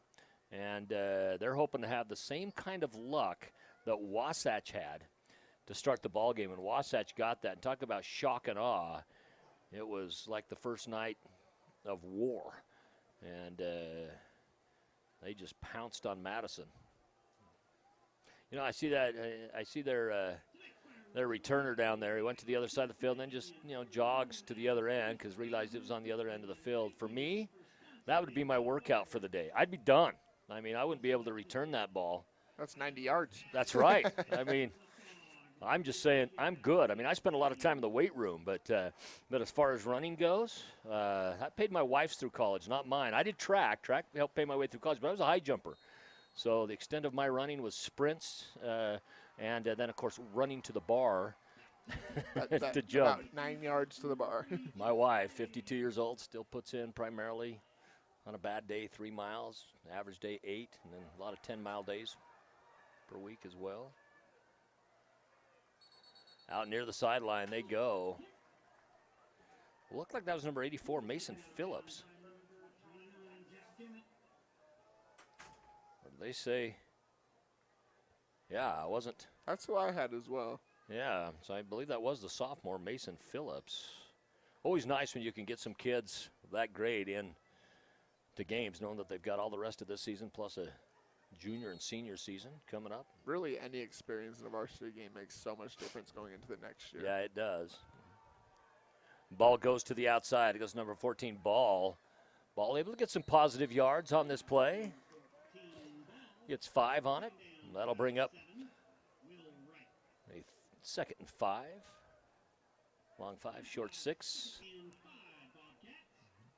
Just underway, 11:34 on the clock, just underway in half number 2.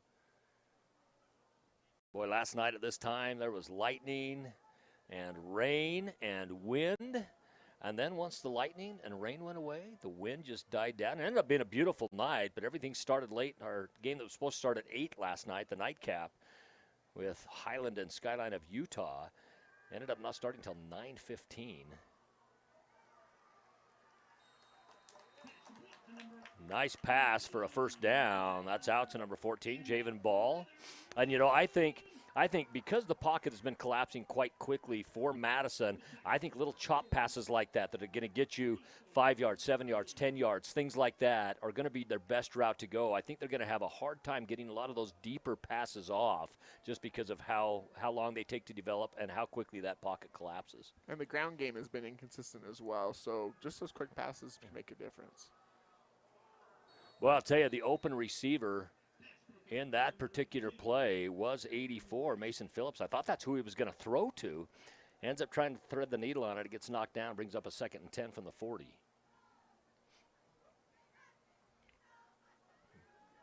Madison is just so close to having continued success. Yeah, They're so close. And, that's why I kind of picked him as a dark horse this year. People aren't expecting big things out of them, but they really are just right on the fringe of that. They've got the potential, but they're right on the fringe of making it happen. And, I mean, we're still a couple games away from any conference play. Yep. And any of these games, if you can learn the lessons that will help you get set up for that situation, you'll take a loss. That's right. That's right. Ball put on the 45-yard line where it's going to be 1st and 10. It was a great scamper to pick up the first down. And now Madison on the move. And we've seen this from them in this ball game where they've been able to move the ball, and then all of a sudden you end up with like penalty, loss in the backfield, different things like that have just put a stop to it. They do have twins left. They got one man out of the backfield, and they're going to hit him. I believe this is Beck, Barkley Beck. Haven't called his name in a while. Called him a lot, particularly early on in the first half, and then we started calling names, like Rhodes and Crane and Javen Ball, but now Barkley Beck back into it. Again, another one of those juniors that's going to return for Coach Chandler Rose. And Torgerson showing a lot more confidence this possession, I feel like. Pitch goes back, and this goes to Beck. And he didn't get decleated, but he got hit pretty good, flipped on it. That's one of those, if you can come down and land on your feet, you're going to get a standing ovation from both sides of the stadium. Well, and it's one of those, too, that he just happened to hit him perfectly. I don't know if that was really that hard of a hit, but it looks a lot harder. Yeah. In the outcome. A mix of momentum and just sometimes even just a slight touch can flip you on that. It's on the 40-yard line where it's 3rd and 5. In the shotgun, it's Torgerson. Goes up, might have called a slight audible on the play. Has to throw it across the middle, doesn't have his man on that 3rd and 5, That was a great defensive play for the Wasps in that. Yeah, it looked like that was number 28, Dalton Hill. And, that's another one of those. The result of that play was the result of the pocket breaking down as quickly as it did. They got in, and he just had to let go of that ball about a half a second earlier than he would have liked to. And I can't blame Wasatch for sending a big blitz there on 3rd down because it's shown a lot of success today. Yeah, and for the most part, I think most of us felt that he was going to pass it on that.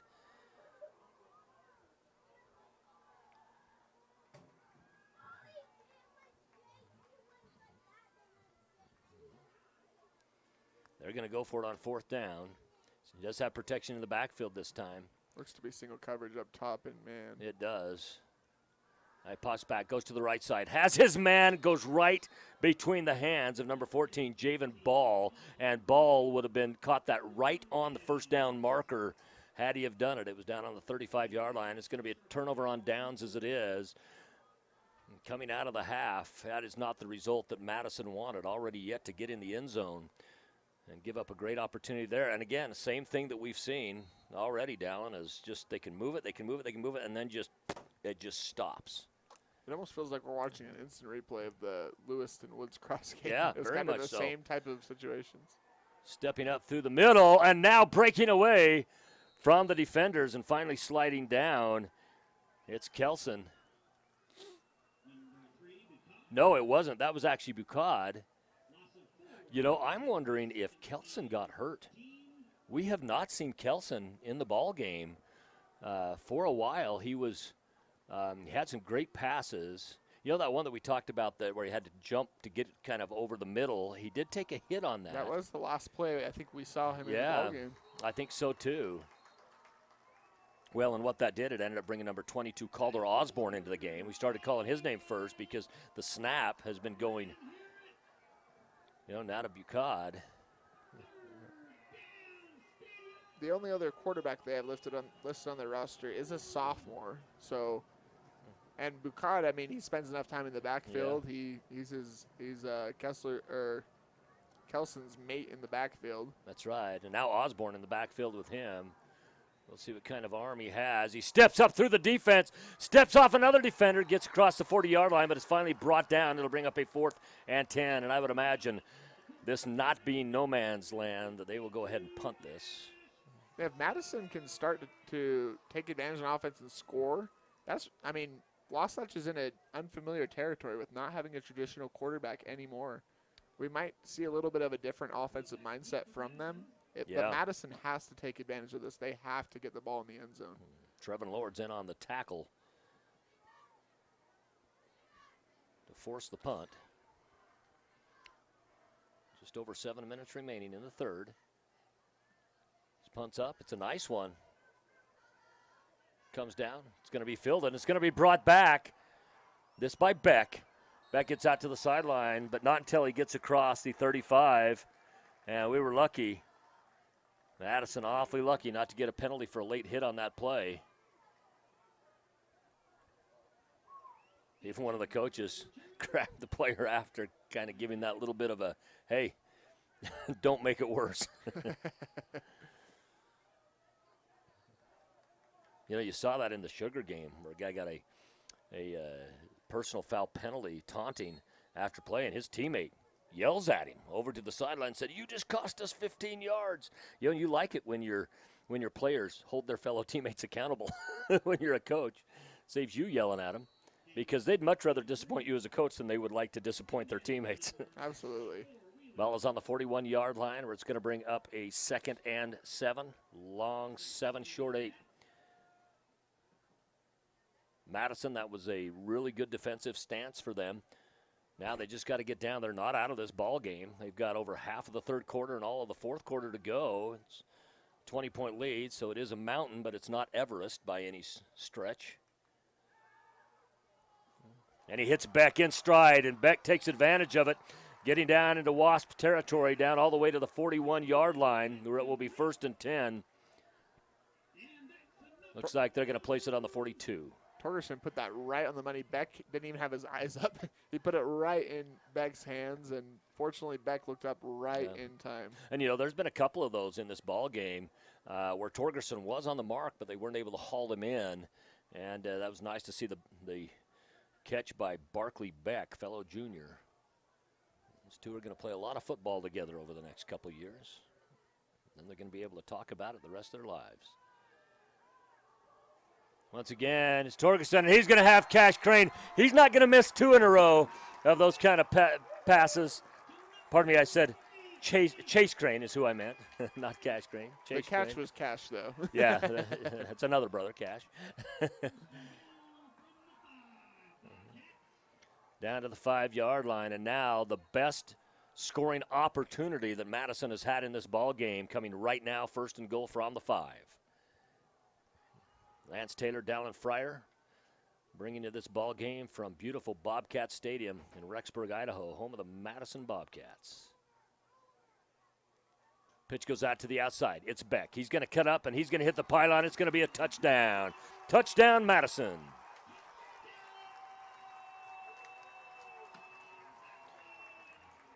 Their first touchdown comes in the 3rd period of play. 5:46 mark.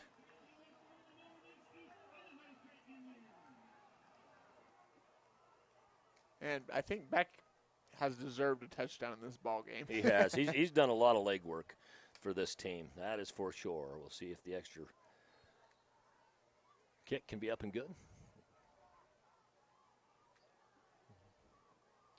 Good snap. Kick up. Almost got blocked, but it is good.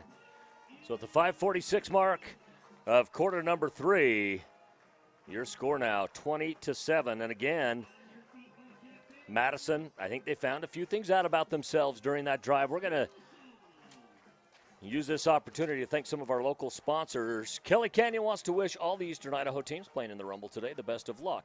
Winter is right around the corner, so no matter your ski level, there's a place for you at Kelly Canyon, and soon. Doug and the folks at Kelly Canyon, they also want to give a special shout out to all the youth in the Upper Valley Grid Kid organization. Many of those kids will be playing these games in just a few years, so thank you to all those involved in Upper Valley Grid Kid. Have a great season. Taylor Chevrolet is a proud supporter of Madison Athletics. Taylor Chevrolet has been serving the Upper Valley for over 90 years with excellent service and a stellar sales team. Taylor Chevrolet is the home of oil changes for life. That's right, buy any new or used vehicle and never worry about your oil again. Taylor Chevrolet is your Southeast Idaho auto dealer with a wide selection of Chevrolet and Cadillac models.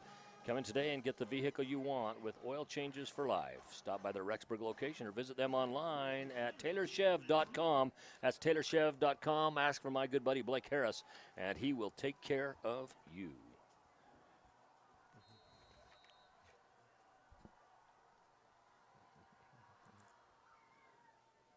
Kick's going to be fielded at the 10-yard line.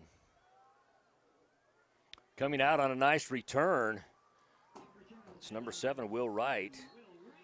We've called his name defensively quite a bit tonight, but I think that's first or second time that we've called it on offense.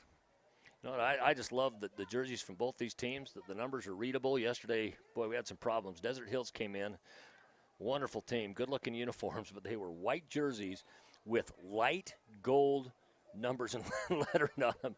I think the officials were having a hard time reading them, and they're down on the field. We were having a nightmare with it. Pass right across the middle. Goes up and is caught by number 6, J.J. Heyer. He's still on his feet. Gets out to the sideline. Finally brought down by number 81, Trayson Lund. First big completion of the game for Burkott since he injured at quarterback as well. They're saying it was Tate Ellsworth on the tackle there. Looked like Trayson Lund. Trayson Lund's been in on a number of them today and getting all the way downfield. Now going with the no huddle to catch the defense winded.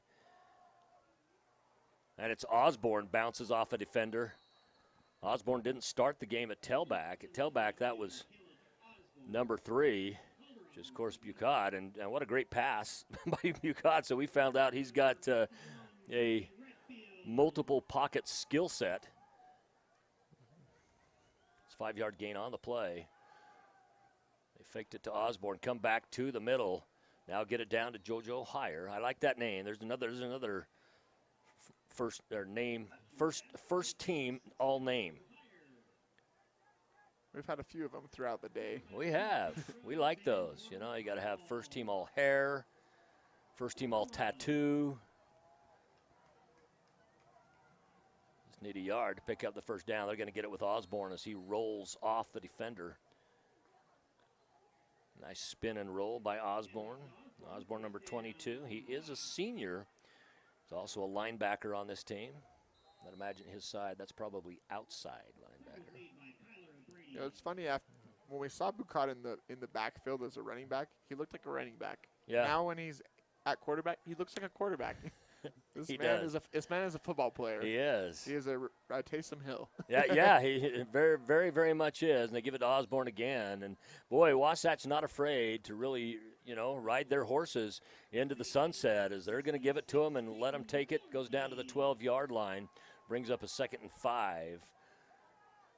Long 5, short 6. Or long 4, short 5. Osborne again. And he's finally brought down once again, hit by that initial line. He's going to lose a yard on the play. He's going to bring up a 3rd and 6. Porter Cottle with the tackle on that particular play. He did a good job stepping up and stopping Osborne. They are going to have some single coverage. It will be left side primarily with the receiver, but cut going across the middle. Fakes us all out. Goes down number 85, Hutch Solomon. Solomon with the first touchdown of the ball game for Wasatch. Dang near got another one right now. 1st and goal from the 2-yard line. It's back to Picard. He gives it to Solomon. And boy, they sniffed that out and read that as good as it could be read. Defensively, anyway. Porter Cottle stepped up this possession and had a couple good tackles.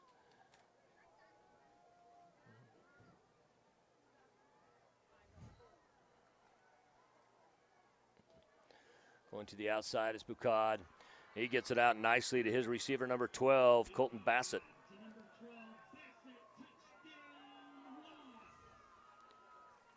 That comes at the 2:40 mark of quarter number 3. Really impressed by Bucad on that possession. Yeah. Maybe just took him a possession or two to get quarterback back in his head. Yeah. And he was very, very proficient in that possession. That was Bassett that was the beneficiary. I like how quick he gets rid of the ball, too. You know, I think part of that is a running back. You know, he's used to seeing the offense or the defense from a little bit of a different perspective, and it's really helping him get the ball off nicely. On for the extra point again is number 20, Ashton Southam. Good snap. Kicks up. Looks good again. Goes out into the parking lot. Dang near landed in the back of somebody's truck. Another horse kick, we'd call it, and that was good. Moves the score out 27-7, 2:40 remaining. Grand Peaks, your community health center, is proud to support our local athletes and keep them healthy on the road to state titles. Grand Peaks, located in St. Anthony and Rexburg, provides affordable medical, dental, behavioral health, and pharmacy services for the entire family. Their healthcare providers and staff are highly trained and experienced in all areas of primary medicine, obstetrics, family dentistry, behavioral health, and prescription services. Grand Peaks is committed to establishing a personal relationship with each patient and providing affordable health care for your family. Visit grandpeaks.org online for a full list of services. They say good luck, Bobcats, from all the staff at Grand Peaks Medical. Thank you again to all of our sponsors. Big shout out to Kelly Canyon, Grand Peaks Medical, and Taylor Chevrolet.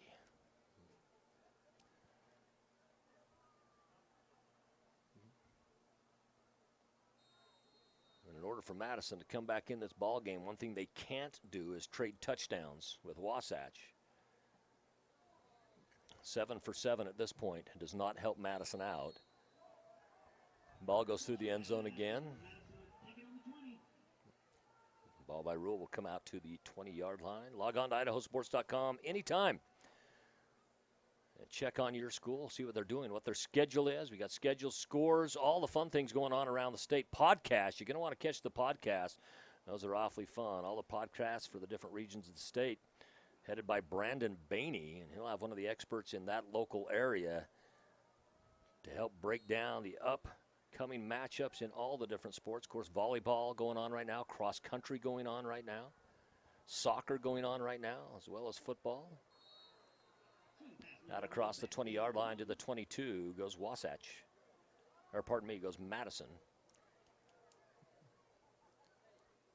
On that play, all of the linemen are on the outside, but because a defender ended up cutting up just fast enough, the receiver had to go inside, and it kind of nullifies the screen. Yeah. Screens have to go perfect That's in order right. for it to go well. Well, it stops the momentum of the runner, or of the intended target.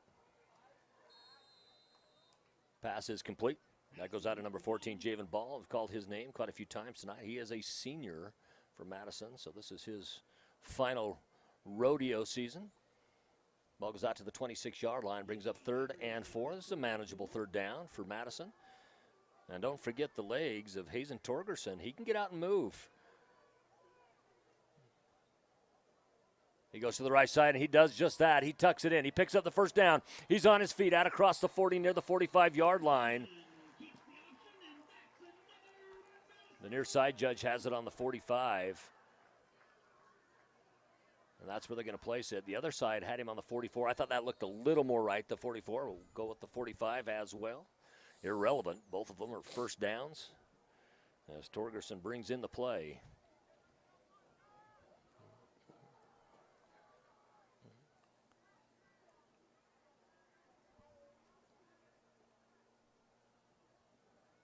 Being pressured in the backfield is Torgerson, and he just kind of lets go of it.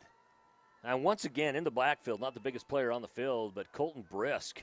He's listed as a linebacker. He might be the smallest linebacker that we've seen here, but he gets in and he can lay a hit, and he causes some havoc when he does so. Sometimes size at linebacker in high school football doesn't always mean as much, because if you can get in the backfield and you're tough, it makes a big difference. Well, the main thing about high school is it's where a player's effective, irregardless of size. For sure. Being pursued in the backfield again, it's Torgerson. He gets out. He's able to get a little bit of yardage on this. Might have picked up 2 yards, it looks like. It's going to bring up a 3rd and 8.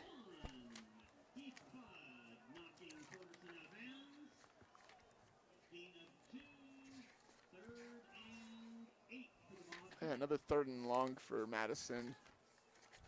As you stated before, we've seen Torgerson use his legs here. Not sure in this situation we'll see the legs, but even if it can set up a more manageable 4th down opportunity past the midfield. Well, that's what you got to look for at this point, is to have something manageable that you can go with. And for Madison, they need to get down and need to get the ball in the end zone. Right there is a great pass across the middle. It was bobbled but caught. What a great catch by Javen Ball. It kind of bounced off of his hands, and when he went down onto his back, it kind of just fell in his chest. Javen Bell had a drop earlier in the game. This is one of those catches that's going to give you confidence going forward. Yep, it certainly is. And they'll take it as it's 1st and 10 from the 41-yard line in Wasatch territory.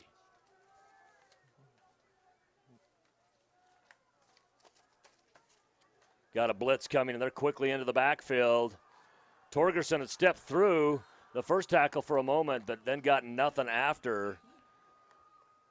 As quickly into the backfield was number 44, Abe Wheeler, and he kind of set the things in motion that needed to happen for Wasatch to get the tackle for loss all the way back on the 49-yard line. Other games that took place in the Rocky Mountain Rumble yesterday, it started off Raymond, Canada. They're from Alberta, knocked off Marsh Valley.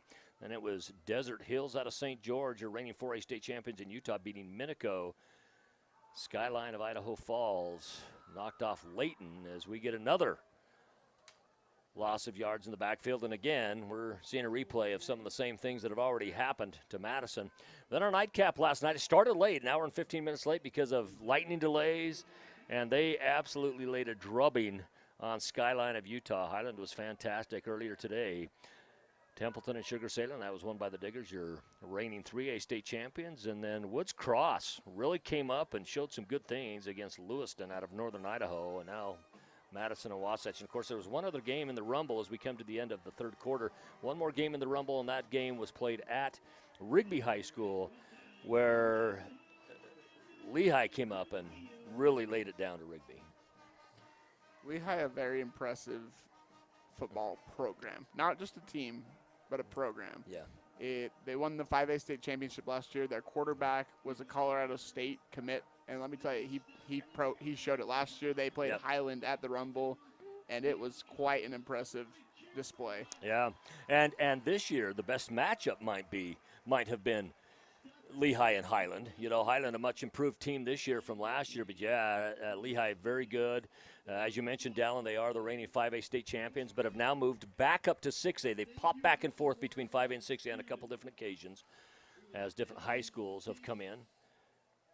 Westlake High School, of course, split Lehigh. That went out in Saratoga Springs.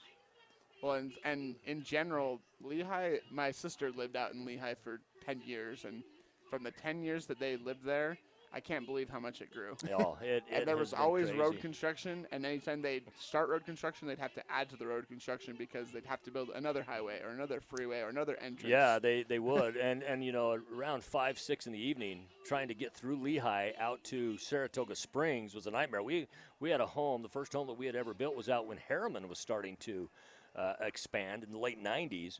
And we were able to build a home out there, and it wasn't too bad going down the old Redwood Road to get to Saratoga Springs at the time. Well, now that's a major freeway that goes through there. And then when we lived in Springville, I had a friend that lived out in Saratoga Springs, and if they wanted us to come out of their house, and we had to get out there by 5 or 6, that just wasn't going to happen. You know, it was going to take you an hour and a half to get out there. Hour and a half, that's a pretty good time. Yeah. Man, you were flying. In the backfield, it's Torgerson. He's going to go downfield, has his man, unable to pull it in. That was Crane, the intended target. Had that have been another 6 inches lower, Crane might have been able to pull that in. 11:55 remaining in the ball game. Brings up a 4th down. 27-7. There's still a possibility for a comeback, but it's just getting slimmer and slimmer at this point of the ball game. Every second that ticks off works against you, not for you if you're Madison. They are going to punt, barring a fake. You know, every punt they've done tonight has dang near got blocked. Maybe out around the 28. Not to have that happen. Yeah. Every single time. Yep. They're going to put it on the 29-yard line where it's going to be 1st and 10 Wasatch. And I'd imagine Wasatch, as we watch them now, Dallin, is going to really look to take some significant time off the clock. Yeah, and they've shown that they can move the ball on the ground. If they do passes, it's a lot of quick passes, especially with Kelson out of the ball game. Who caught it? We haven't seen him air one out necessarily, but he's, like you pointed out earlier, he has some very quick decisions that he makes. Well, I think we're going to see a lot of Bucata and Osborne for this possession. Osborne gets it, picks up a yard before he runs into that Madison defensive line. Starting to get dark a little earlier now. It's just 8:46 at night. You know, we're fairly far north up here, so usually during the middle of the summer, you know, around the solstice, we still got a bit of light at 10 o'clock sometimes. Not light that you can drive without the lights on in your vehicle, but you can see it on the horizon. Enough you can stay out on the golf course a little bit longer. Yeah, that's right. That's what matters to me. That's right. I was kind of bummed, didn't get a golf yesterday or today, and didn't get a fish either. And I live in this area specifically for the fishing. I'm a fishing junkie. That might be a first down. Yeah, I was going to say, boy, if that's not a first down, then they really need to pull it out. Let me tell you something that I love what they've done in football. And this happened about 10 years ago. They finally did this at all levels. It used to be that bringing the chains out became a stall tactic for coaches. Coaches say, yeah, let's just get the chains out. Sometimes they're 2 yards short, you know, and it just became a stall tactic so they could talk to their players. Finally, it was changed. They just said, nope, officials are going to eyeball that. If there's a question, an official can call it out for a measurement, but if not, they're going to eyeball it. I love that. So it wasn't a stall tactic anymore, and it helped the game move smoother, particularly towards the end of the ball games. Well, and especially on these turf fields where everything is totally flat. Yeah, and there's How no do you not question. see? Yeah, there's no question on where that is. You put the ball in the hash mark, and there's hashes on the side. You can see. Yeah. I mean, there's, every once in a while on some homegrown fields, especially in a smaller school, you'll see some lines that are a little gnarly. Ooh, this dang near picked off by Madison. Had that have been picked off, would have been Jake Rhodes, and he would have taken it all the way to the house. That would have, no question, been a pick six, barring the turf monster stepping up and tripping him down. But it brings up a third, and it's still manageable. Long 4, short 5.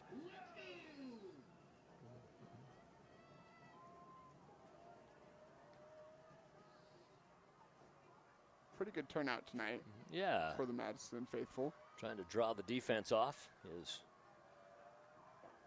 Wasatch. It's Bukad.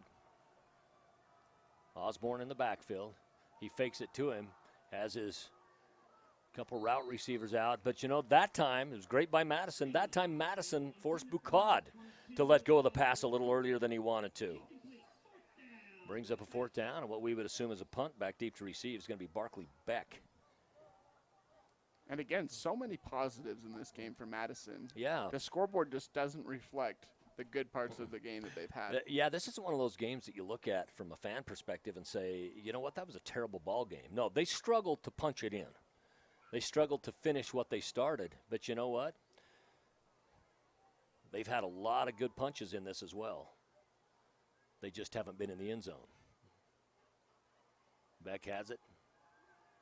He goes out and does everything he can with his smaller frame, gets out to looks like it's going to be about the 23-yard line, depending on actually either side judge. That's about where it's going to be.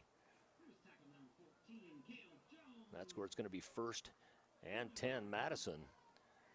And if you're Madison, you got 10-10 on the clock. You're probably not going to come back and win this ball game. But I think if you're Coach Rhodes and the assistants there, you're thinking to yourself, you know what, we got 10 minutes, and we've got to find some things that are going to work for us moving forward. They go down to Blackfoot next week. You got to be able to find some things that are going to work for you because really they struggled against Owyhee to find their offense as well. They still were able to put up 17 points on Owyhee, or they have not put up any points here on Wasatch. Pass falls incomplete. Javen Hall, the senior, called his name a number of times tonight. That's Javen Ball, pardon me, not Hall. Ball, quite a prominent name in this area. Of course, Roger Ball, the original founder of Melaleuca. Now Melaleuca owned by Frank Vandersloot, one of the bigger companies in Idaho.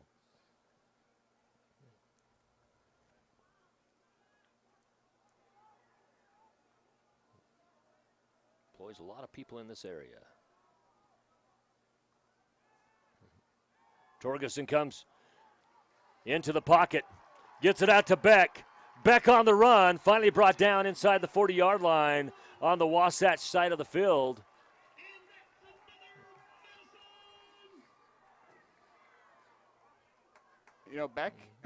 Beck has been a shining light for the Bobcats tonight.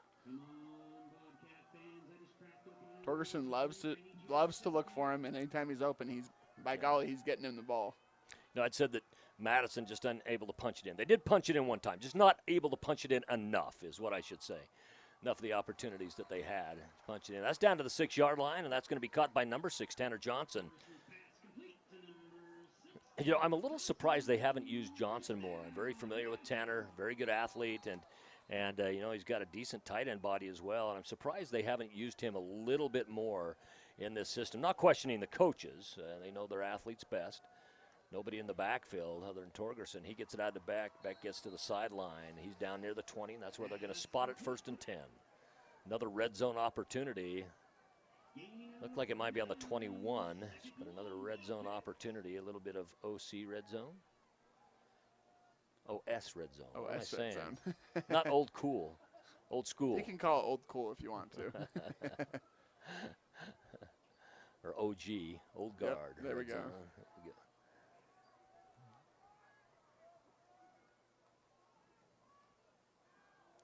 It's going to be Torgerson in the backfield. Has a wide open receiver. He catches it. I think this is going to be number 5, Trevin Lords.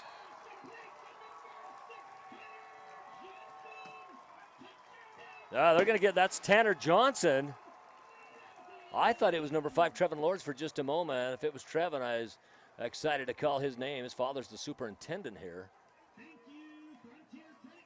Yeah, that is number 6, Tanner Johnson. Good for Tanner.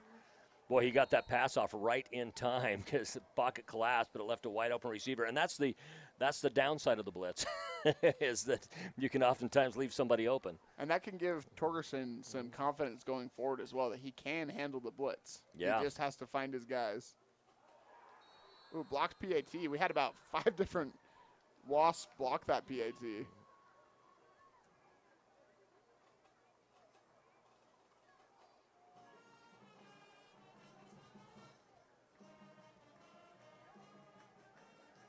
So that was number 6, Tanner Johnson. And then the blocked extra kick. Madison High School, what a beautiful facility. They step up and they host this Rocky Mountain Rumble. For years, this was actually held down in Holt Arena, formerly known as the Mini Dome at Idaho State University. And then around the time of COVID, they weren't letting people in there and stuff. Madison picked this up, and it's got to hurt Idaho State just a little bit, because these were big revenue creators and generators for them. And now Madison High School is the benefactor of that. Beautiful facility. They do a great job. I was talking to Templeton, one of the coaches today, and I says, so how does this facility stack up to what you see out there in California? And he says, oh, we never see a facility this nice. He says, even you go into the big cities, you'll find some that are close to this big, but rarely, even with the big schools, are you going to find one this big. And he says, you just don't see anything this nice out there. And he says there's some good stadiums, but not this type of a good stadium. Right. Well, what a cool opportunity for some of the schools to come in and play at a facility like this. Very much so. You know, Templeton, who came here, they were an agriculture town. They're just north of, they're in San Luis Obispo, where Cal Poly is. It's in the Big Sky. And the coach was saying that football is most of these kids' first sport, but for about half of them, their next sport is rodeo. You know, they raise a lot of beef cattle in that area, and so it's kind of fun to see two communities between them and Sugar-Salem that are agricultural communities. Of course, you know, for Sugar, yeah, there are some livestock ranchers, but primarily crop ranchers, or crop farmers, I guess you'd say. Well, and I believe, if I understand right, they've been fundraising for this for a little over a year to be able to come. Yeah, they had. So what happened was their former principal was the former athletic director at Minico. And Minico, of course, comes down here pretty much every year. He is not their principal out there anymore at Templeton. He actually has gone to another school now, but the guy that worked right under him is now their athletic director. And but it was him that had set it up, and they've been fundraising. It was a lot of fun. Parents came out, kids came out. They were loud. I wouldn't say they had a huge contingency, but you could definitely hear them as well. And they just had a lot of fun. Very cordial fans, and fun opportunity for the kids. I believe they stayed down in Fort Hall last night. Pass downfield, Bucad unable to get it in the hands of his receiver, number 87, Cash Coombs. They'll bring up 2nd and 10. First time we've seen Bucad unleash one. Well, unleash one that deep. He did have the really good pass over the middle, and then the one touchdown reception. But as far as unleashing one deep, yeah. Got some arm strength back there. I wonder if he or Kelson was the quarterback growing up on their respective team. Maybe they both were. Maybe they're different ages. We don't actually have, or I guess we do have junior, senior. So Bucad must have been, maybe he was the quarterback for his grade all growing up, and then when Kelson came in. Very well could have been. Osborne with the carry here, picks up about 6 yards on the play, brings up a 3rd and 4. Well, yeah, well, we can say that Bucad is a very worthy backup, no question about it, at the very least. You know, and oftentimes when kids are going up through Little League football from about 4th grade where they start wearing pads and stuff, usually your best athlete is going to be your quarterback anyway. Because from that position you can run. That pass is knocked down. Dang, they're picked off. Madison, I'll tell you what, they'd like this ball back. You know, they're 2 touchdowns away. One of those touchdowns would require, well, it wouldn't even require a 2-point conversion. But, you know, you never know. You get this ball back here, you score a touchdown, and get an onside kick, something like that, you put yourself right in the heart of being able to come back and win a ball game. And Wasatch had 2 pass plays in that section where they have been so prolific on the ground throughout this game, and 2 pass plays, quick 3 and out, only about a minute and 10 seconds go off the clock during that possession. That's right. This is going to be a timeout, I believe, for Wasatch. Nope, it's not. It looked like they were going to call a timeout, and now they are. They're going to call the timeout. It is Wasatch. It is their first charge timeout of half temperature. We're going to take this break as well. 27-13, Madison starting to work their way back into the Rocky Mountain Rumble finale. Yeah, I know a little something about myths. Like the myth that speeding isn't dangerous. Oh, and that myth you can tailgate at a safe distance. Or that you could safely weave in and out of traffic. Don't be fooled by myths. You'll get yourself into a hairy situation. Stay focused on the road. Be a legend like me. Have you heard the one about Charlie over at Pay Lake?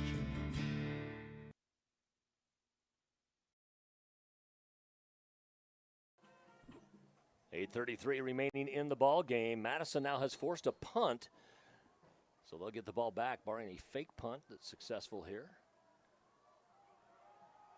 And they did a direct snap, and it is a first down, so the fake punt worked.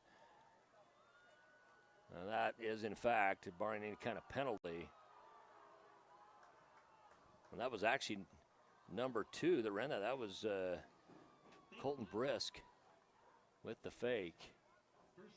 Boy, you got to know that was a possibility if you're Madison. Well, and I saw some members of the coaching staff look visibly upset, and I wonder if that was something they talked about in the timeout. Very well could have been.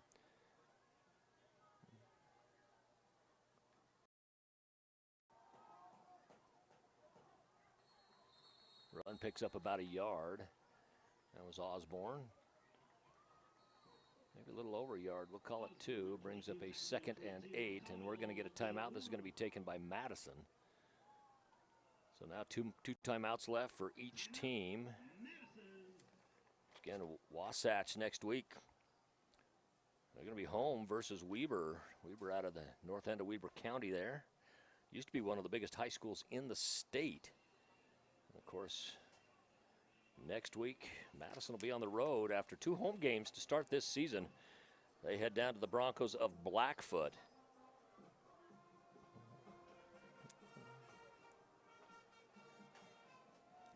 Before you know it, we'll be into playoffs, and then basketball season will be right around the corner. But right now, plenty of sports going on in Southeast Idaho, all of it covered by idahosports.com. Somewhere on their board, not always live, but lots of football, lots of volleyball, lots of cross country, lots of soccer. Go on and check out how your team is doing. Of course, for cross country, you'll have to check out athletic.net, but idahosports.com has the link that takes you into it. One thing I love about the school year starting is just athletics going again. I feel like I don't realize how much I miss it every year until the fall sports start up. Yeah, fall is such a special time of year. Just a feeling in the air. Beautiful weather. One thing about Idaho, we might have some rough winters, but our summers and falls are unreal good. And a loss of 1 yard on the play as Osborne gets back to the original line of scrimmage. This is going to bring up a 3rd and 10. Now, see, on that particular one, I'm surprised they used the second timeout. I thought they would try to make him at 3rd and 10, get one more play off, and then do it. 7:59.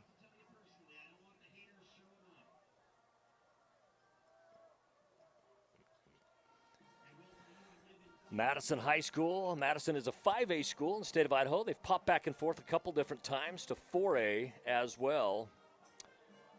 In fact, their last state championship in basketball came at the 4A division as they knocked off Skyview up out of the Nampa area. And that's when they had Dranginis, who went on to play for Gonzaga University out of Skyview. Had a good career for the Zags.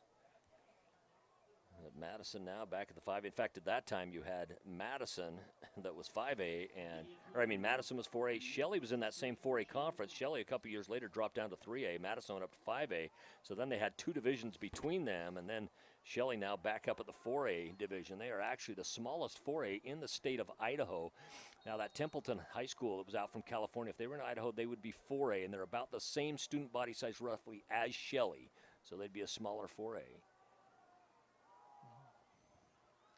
Pass goes down, good enough for a first down. It looked like a potential face mask. Apparently not, though, or the officials would have certainly saw that where it was. It's going to be a 1st and 10. Ball down on the 45-yard line. If we were in Canada, we'd call it the 55-yard line. But we're not, even though we had a Canadian team in this. So the 45 it is, 1st and 10, Wasatch. Only one timeout left for Madison, 2 for the Wasps.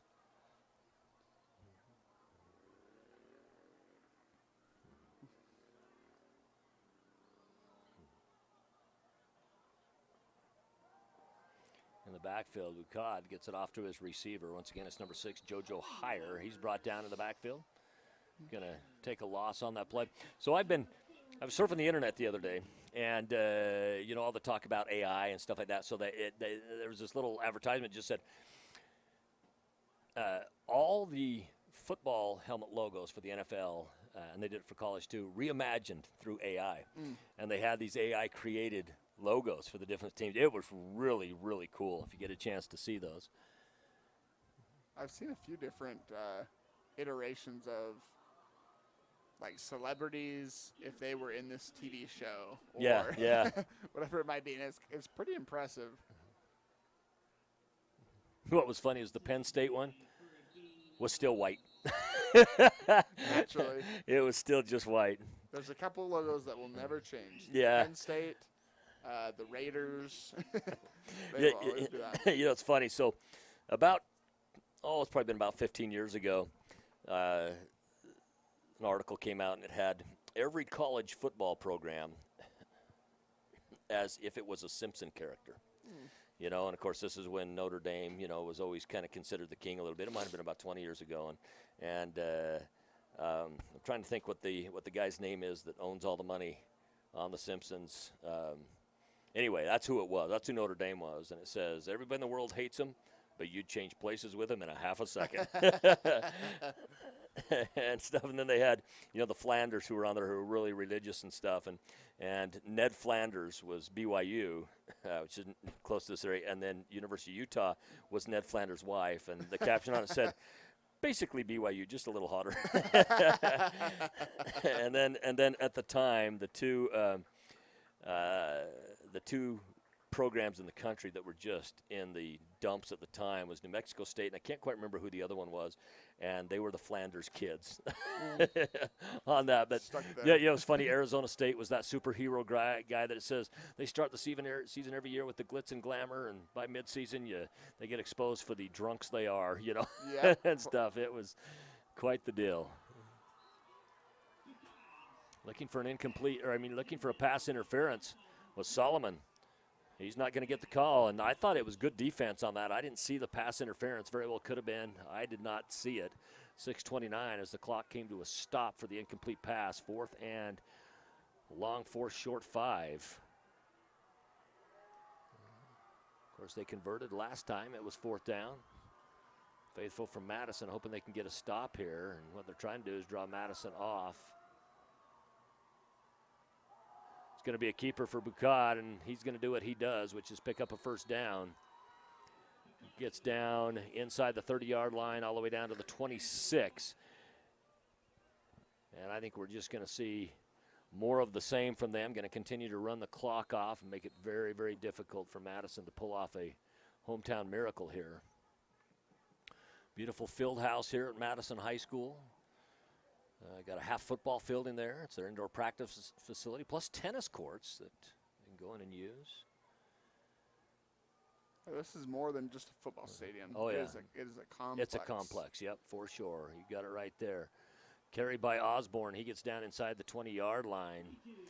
He's going to pick up 7 yards on the play. He's going to bring up 2nd and 3 for the Wasps. And for Wasatch, who comes into this game 0-2, having put some points on the board, but not being able to pick up the victory yet, 41-24 against Park City, and Skyview High School dropped 56 on them, and I think they're going to feel pretty good after this, saying, hey, listen, if we can hold this team to 13 points, our defense got a little bit better this week.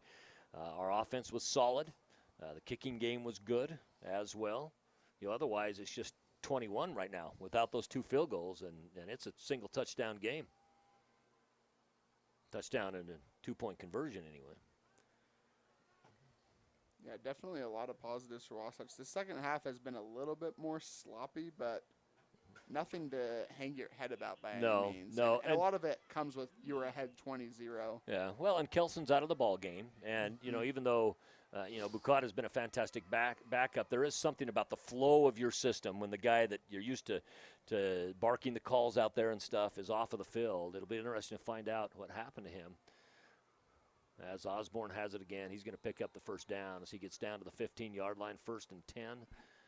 From the 15, they can still pick up a first down on the 5-yard line before having to score.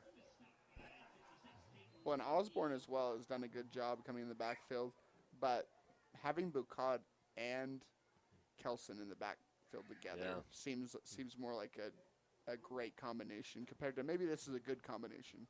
It still works really well. It does. But it wasn't quite elite like it was in the first half with That's right. the combination of Kelson and Bucad. If this was a situation where the Wasps are really trying to put some additional points up on the board, you got a matchup out on the far right. You throw up a jump ball, and I like Cash Coombs in that matchup. We saw that in the game with Raymond yesterday. They had a 6'7" receiver against a 5'6" defender. They just throw it up, jump ball, and that's just going to go to the big kid every time, so long as he can at least catch basically. We're going to get a timeout.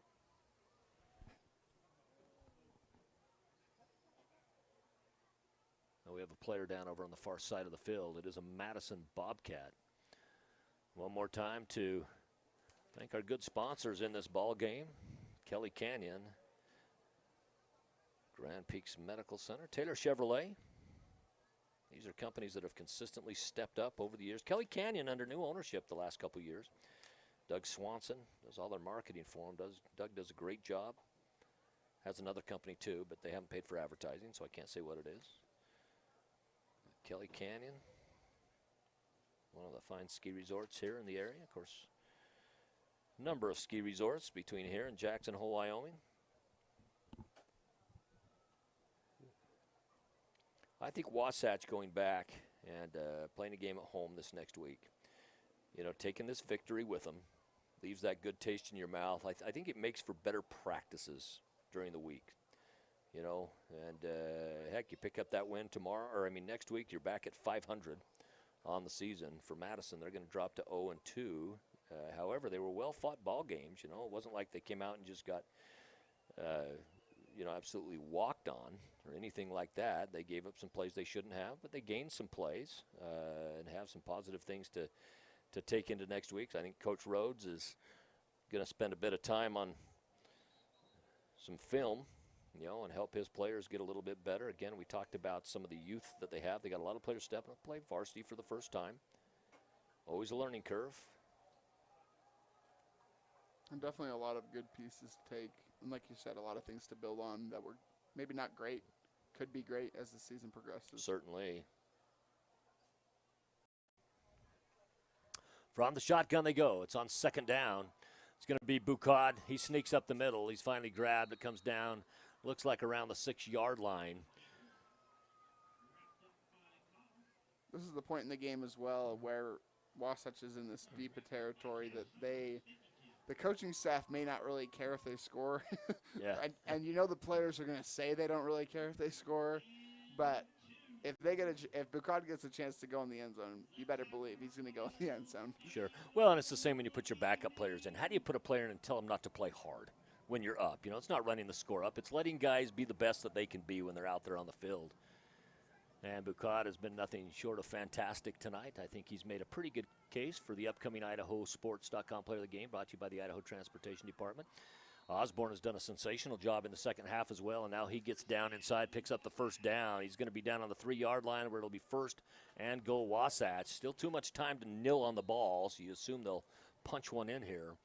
For Madison, here's a self-esteem builder right here. If you can get a 4-down stop on these guys here, that's a good feat to end a ball game.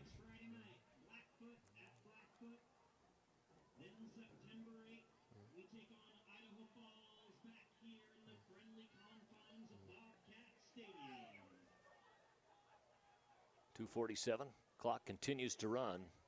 Boucard alone now in the backfield. He's got a lot of receivers. He sneaks up into the middle, and he's going to get brought down. No, he breaks off the defenders. 3 of them had him.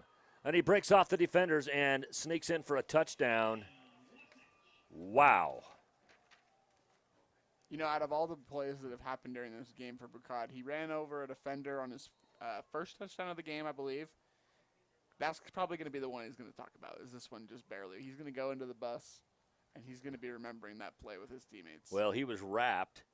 I was calling him down, and that was way too early. Showed me for making that call.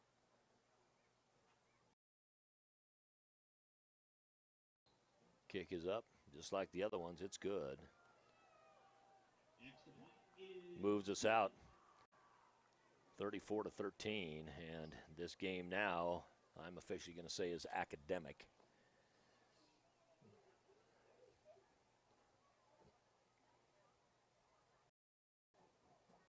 Stadium has stayed nice and full. We haven't had people leaving early. I mean, that's really, the nail in the coffin score right there, and so fans weren't really going to leave before. There was still that chance, for Madison that you could come back. Wasatch fans don't have any reason to leave. They're probably staying in a hotel here tonight anyway. They're on the road. They got to wait for their kids to come out, too. Most of them probably being parents. Yep, and they've brought a pretty decent contingency up here. Very impressed.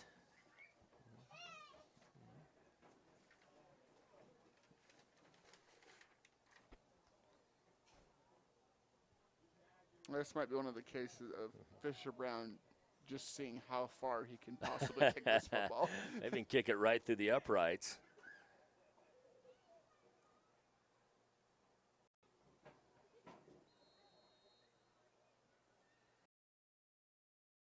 And we'll see what happens here.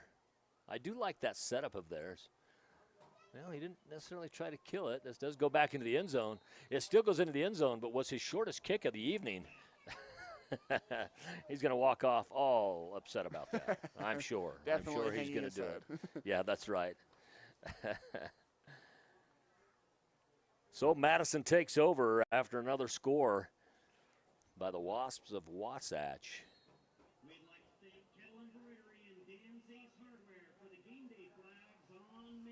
Boucard has been a very special player tonight. That was his second touchdown on the evening. Picked off. And just like that, they get an interception. It is pretty close to the stage now where they're about 1 minute out from starting to nil on it. I don't anticipate they're necessarily going to try to score here. But you never know. 34-13 is the score.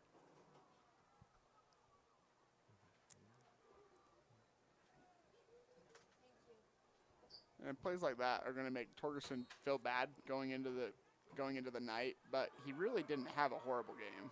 No, he didn't. He had a. I mean, if any positives from Madison, especially, I think he was one of them. Well, and I think one of the things that Madison, speaking of the scenario with Torgerson tonight, I think one of the things they'll look at is say, guys, we've got to give Torgerson a little better protection in the backfield. The pocket collapsed a lot of times. And I think, the offensive line's got some improvement. They got a good-sized offensive line. I think a lot of it's just going to come down to fundamental play, blocking assignments.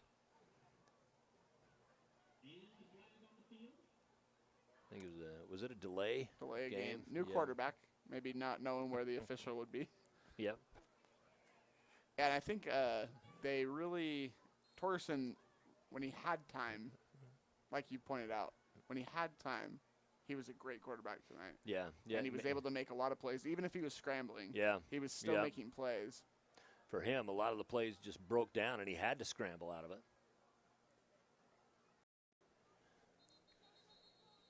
Quarterback is sophomore number 17, Jay Bradley, who has checked into the ball game.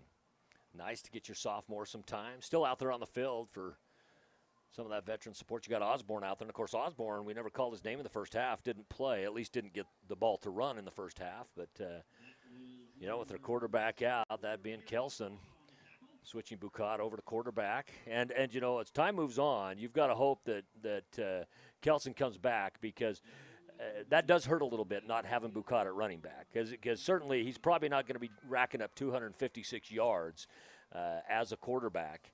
He can get out and run, but even Taysom Hill as a quarterback was probably not going to rack up 256 yards, although he did smother Texas one time. I was going to say, I think he did have that many. He had about 240. Texas. I think it was around 240 or 230 against Texas.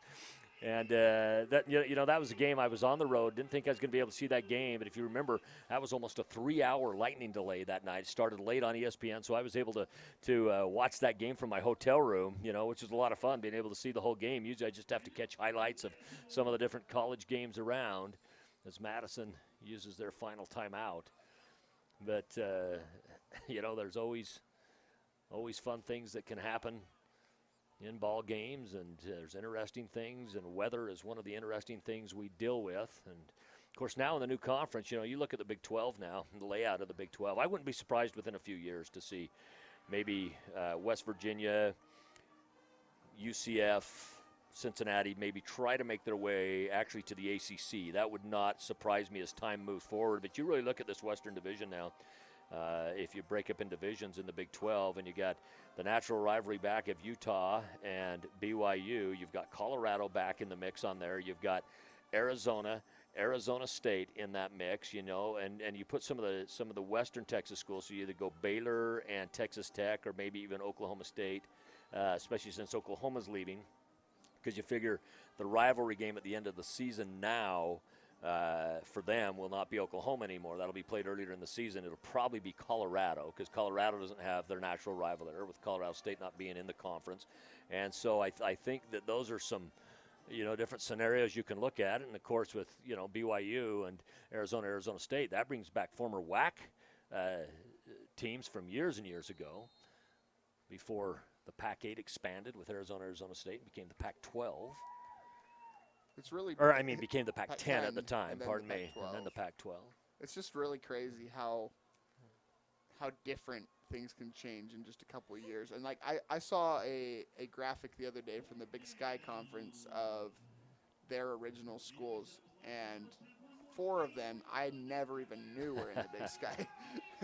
and when I looked at it that way, I was like, okay. Well, the landscape is changing. NIL, the NIL has changed things, the transfer portal, and I think they're going to have to grab hold of those before it gets out of control. They're starting to do some good things with the transfer portal, making it a little bit tougher, making it now so you can only do it once, because it was guys transfer to transfer to transfer to transfer. Now they can't do that. They essentially have one time before they're going to have to sit out a full season if they do it again.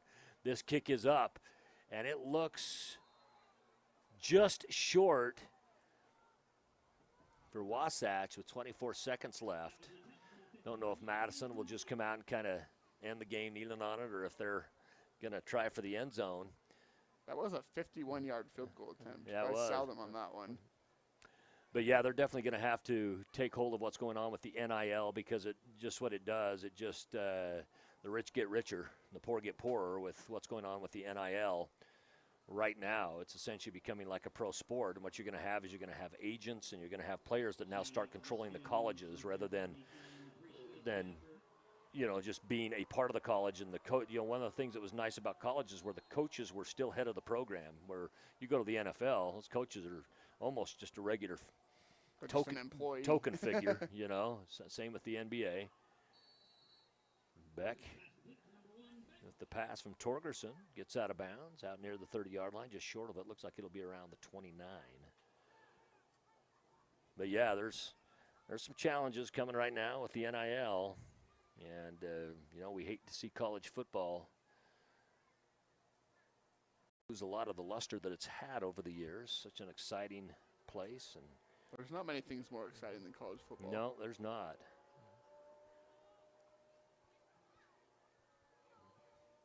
Torgerson, he's going to come back out to Beck. Beck wide open. as the entire defense bit on the right side.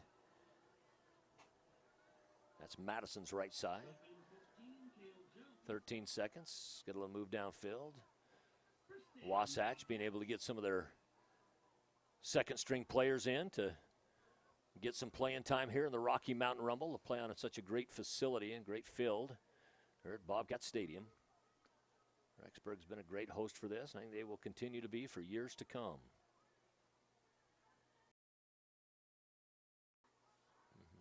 Rolling out is Torgerson.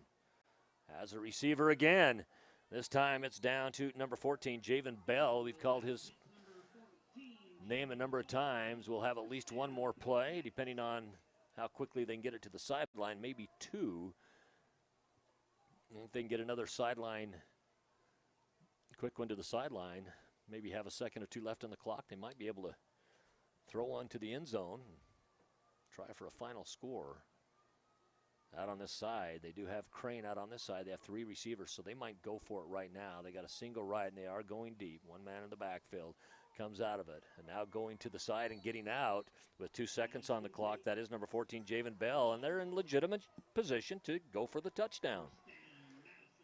Right now, 13-34 is your score. Wasps on top of Madison. This is the final game of the Rocky Mountain Rumble. We've had some really, really good games here in the Rumble. It's been a lot of fun for the last couple days. Teams that have come from out of state and out of country: Raymond, Alberta; Desert Hills, Utah; Layton, Utah; Skyline, Utah; Templeton, California; Woods Cross, Utah; and Wasatch, Utah.